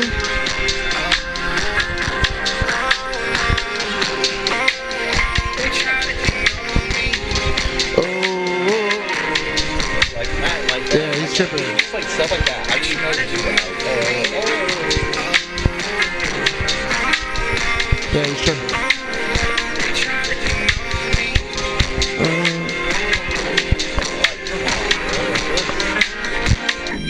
So how are you feeling now, Ave? I feel real good. Like accomplished. Like the people who needed to hear it, they heard, and I appreciate that for it. The people who didn't want to hear it, I can't do nothing about that. Can't. But for everybody that is here, I love y'all to death. Thank y'all for hearing me. Atlantis. We here, baby. Rose's, we here, baby. We had to do that take like 5 times. I mean, I don't know a better way to end this podcast than that right there, man. Like, that is it. Like, man, the people who are here that are hearing this and that are sticking with us and who are sticking through this whole podcast and watching this shit, man, like, we do this for you guys, you know what I mean? Like, and that's it. The message with Avery's album, right? It's at the end of the day, it's like, man, like, if you're the person who's willing to do this and listen to this, like, this is for you. And if you're not, then whatever, man, we can't control that, like there's millions of people in the world who are not going to watch this podcast, and that's fine. But the hundreds of you that do, that's the people that matter. Yeah, you guys matter, bro. And I like, man, so. Fuck, if you made it this far, this might be the longest podcast we've ever done. I'm not gonna lie. Right now, what time is it? It's like 4 something. It's 4:55. Yeah. And I don't know what this timestamp is, but because you made it this far, if you didn't buy an album, I will send you an album. So if you made it this far right now, you hear that? I will send you an album because I think this is really long. And this is the longest podcast we've ever done. Put down below. I know it's probably gonna be Dax for sure. I think Krista and your mom already have one. But Dax, if you don't have one, bro, just let me know. I'll send you one. If anybody else is just watching this to the end, bro, just comment below or DM me. I'll just say, hey, I saw the end of the podcast. I will send you. You don't have to pay nothing. Come on. I will send you the physical album because this is a long podcast today. Yeah, and you know what's crazy about this podcast? And I'll say about this, like, so. Obviously, normally our podcasts are about an hour and a half at the most. This is double that. This is almost a 3-hour podcast, I think. But I think this might be our best podcast that we've ever done. Like, I think the way that it flowed, the way that it, like, because I'm paying attention to that shit too. Because obviously, like, I'm like, I think of this podcast like the way I think of hip hop and the way I think of rap and stuff. And I'm like, dude, the way it's flowing, the way everything came together, I think this podcast was fucking amazing. And I really hope people like take the time to listen to this whole thing because I think there is a lot of gems in here, and like the way that we did it is fucking dope. Like, I'm really proud of this podcast and this episode. I think this episode is one of the best episodes we've ever done. I doubt a lot of people will listen to it because it's so long and it's not on topic with the rest of our podcast stuff, but if you are here, if you were hearing this right here, it means that you listened all the way through. Which is crazy. God damn, I love you so much, Joe. I love you so fucking much. It's crazy because this is a long one, but I think for people who genuinely actually listen to this, you'll enjoy this so much because this is such a cool in-depth breakdown of like hip-hop and music and like this album and just everything about it. I loved it. Like, I'm happy with this. Like, I want to listen to this podcast again because I thought it was so dope. Like, I'm living it, but I want to listen to it again because it was so dope, and I'm really happy with this. So I think, you know, the way that Avery said it at the end of this podcast, at the end of the song, it's like, man, I hope you guys enjoyed it, man. Like, and you know, Atlantis II. We here, man, baby. that's it, man. We here. Like, go stream that album. It's all over everywhere. Apple Music, Spotify, Deezer. I like saying Deezer because I don't know what it is. Deezer, Tidal, YouTube, wherever you listen to Amazon Music, like wherever you listen to music, go stream Atlantis II. Obviously, we were going to talk about some Marvel stuff. There's not enough time. We don't want to talk about it. There's, you know, let's focus on the album. It's a great album, great project. Shout out to Avery for making this shit, bro. Well, give me props, bro. I got a fucking dude. Good shit, bro. I cannot believe, like, appreciate you being on it, man. I've watched your growth, and just as not as your fan, not as your friend, but as a fan of you and your music, bro. This is incredible work. As someone who is a hip hop artist themselves and who prides himself on making good music and stuff, like, you have outshined everything that I've done, and like, just like, it's just so, it makes me inspired to want to do more. It makes me inspired to want to rap more, make more music. Like, you kill this shit, bro. It's so fucking good, and like the way you're able to put shit together, and like the packaging, the marketing, like everything, bro. Like, it's so good. Like the album cover, like just everything, man. It came out so good. I can't wait to see some music videos. That's it. That's all. I need some music videos. We need to kiss it on Mondays now. Yeah. We'll get there. Yeah, but hey, man, I appreciate it, bro. I appreciate you being on. Yeah, for sure, it's gonna be more, bro. Yeah, it's gonna be more. Be good. It's gonna So, be more. you know, next week, guys, we'll get back to the Marvel shit. So if you guys didn't make it this far and you're like, I don't care about this shit, I care about the Marvel shit, then you probably didn't make it this far. So Which I think I just feel like people here, they like our music too. Yeah, so I appreciate that. So, but I don't know about 3 hours though. I'm nervous 3 about hours it. is long. Yeah, I'm nervous about that. But you know what it is? At the end of the day, Avery's gonna have hella clips to put on YouTube and put on social media and stuff. So like, that's the whole time I was thinking about it, I was like, Cam's gonna put some clips down, Stevie's gonna put some clips up, Gerard might put some clips up. Oh shoot, we did not call Rose. I'm gonna call Rose real quick. Like, we have to get Rose. Hopefully he answers because Rose, he's got to be the Rose never answers the phone. By the way, he's literally famous. Yeah. Rose is like a famous ass dude. Honestly, yeah. I wanted to get him on the phone for that last song too. I don't know why it slipped my mind. Because we got too in depth with it. Yeah, the song just captivated me too much. I was like lost in the fucking sauce. I was lost in the Rose Hill sauce. Pause. Rose Hill sauce. Pause. Big pause. Rose, we tried to call you, bro. We tried to call you, not answering. You probably won't see this because you don't watch the podcast, but we'll clip this part for you so that way you can see it, because we tried to call you, Rose. Rose, I tried to call you, bro. Hey, Rose, if you are hearing this, hey Rose, if you are hearing this, I'm gonna tell you right now, good shit, bro. Like, you make good music and you do things on your own that's amazing, but the work and the things that you've done with Avery, chef's kiss, bro. Pause. Chef's kiss, bro. Fucking masterpiece. Yeah, man. My boy Rose. 5 stars. My boy Rose is a beast. Thank you so much, Rose. Thank you so much for helping me with the project. I appreciate you. Also, shout out to Angelo Imani, who killed the production. Yes. He has 6 songs on this album that has the production. And then shout out to Louis, who made FTD, and then I forget the cat who made our song, but shout out to him too. What is his name? I forget his name. I don't know. Dang it, I forget his name. You sent me the beep. I don't remember the name. I forget his name. Sorry about that, but shout out to you too, bro. You killed it as well. Shout out to Josie for helping out. Yeah, executive producer. She definitely helped executive produce. That ear, she was on my head about a lot of stuff. We definitely, and the voice of the album carried the album through. Yeah. She was the narrator as well.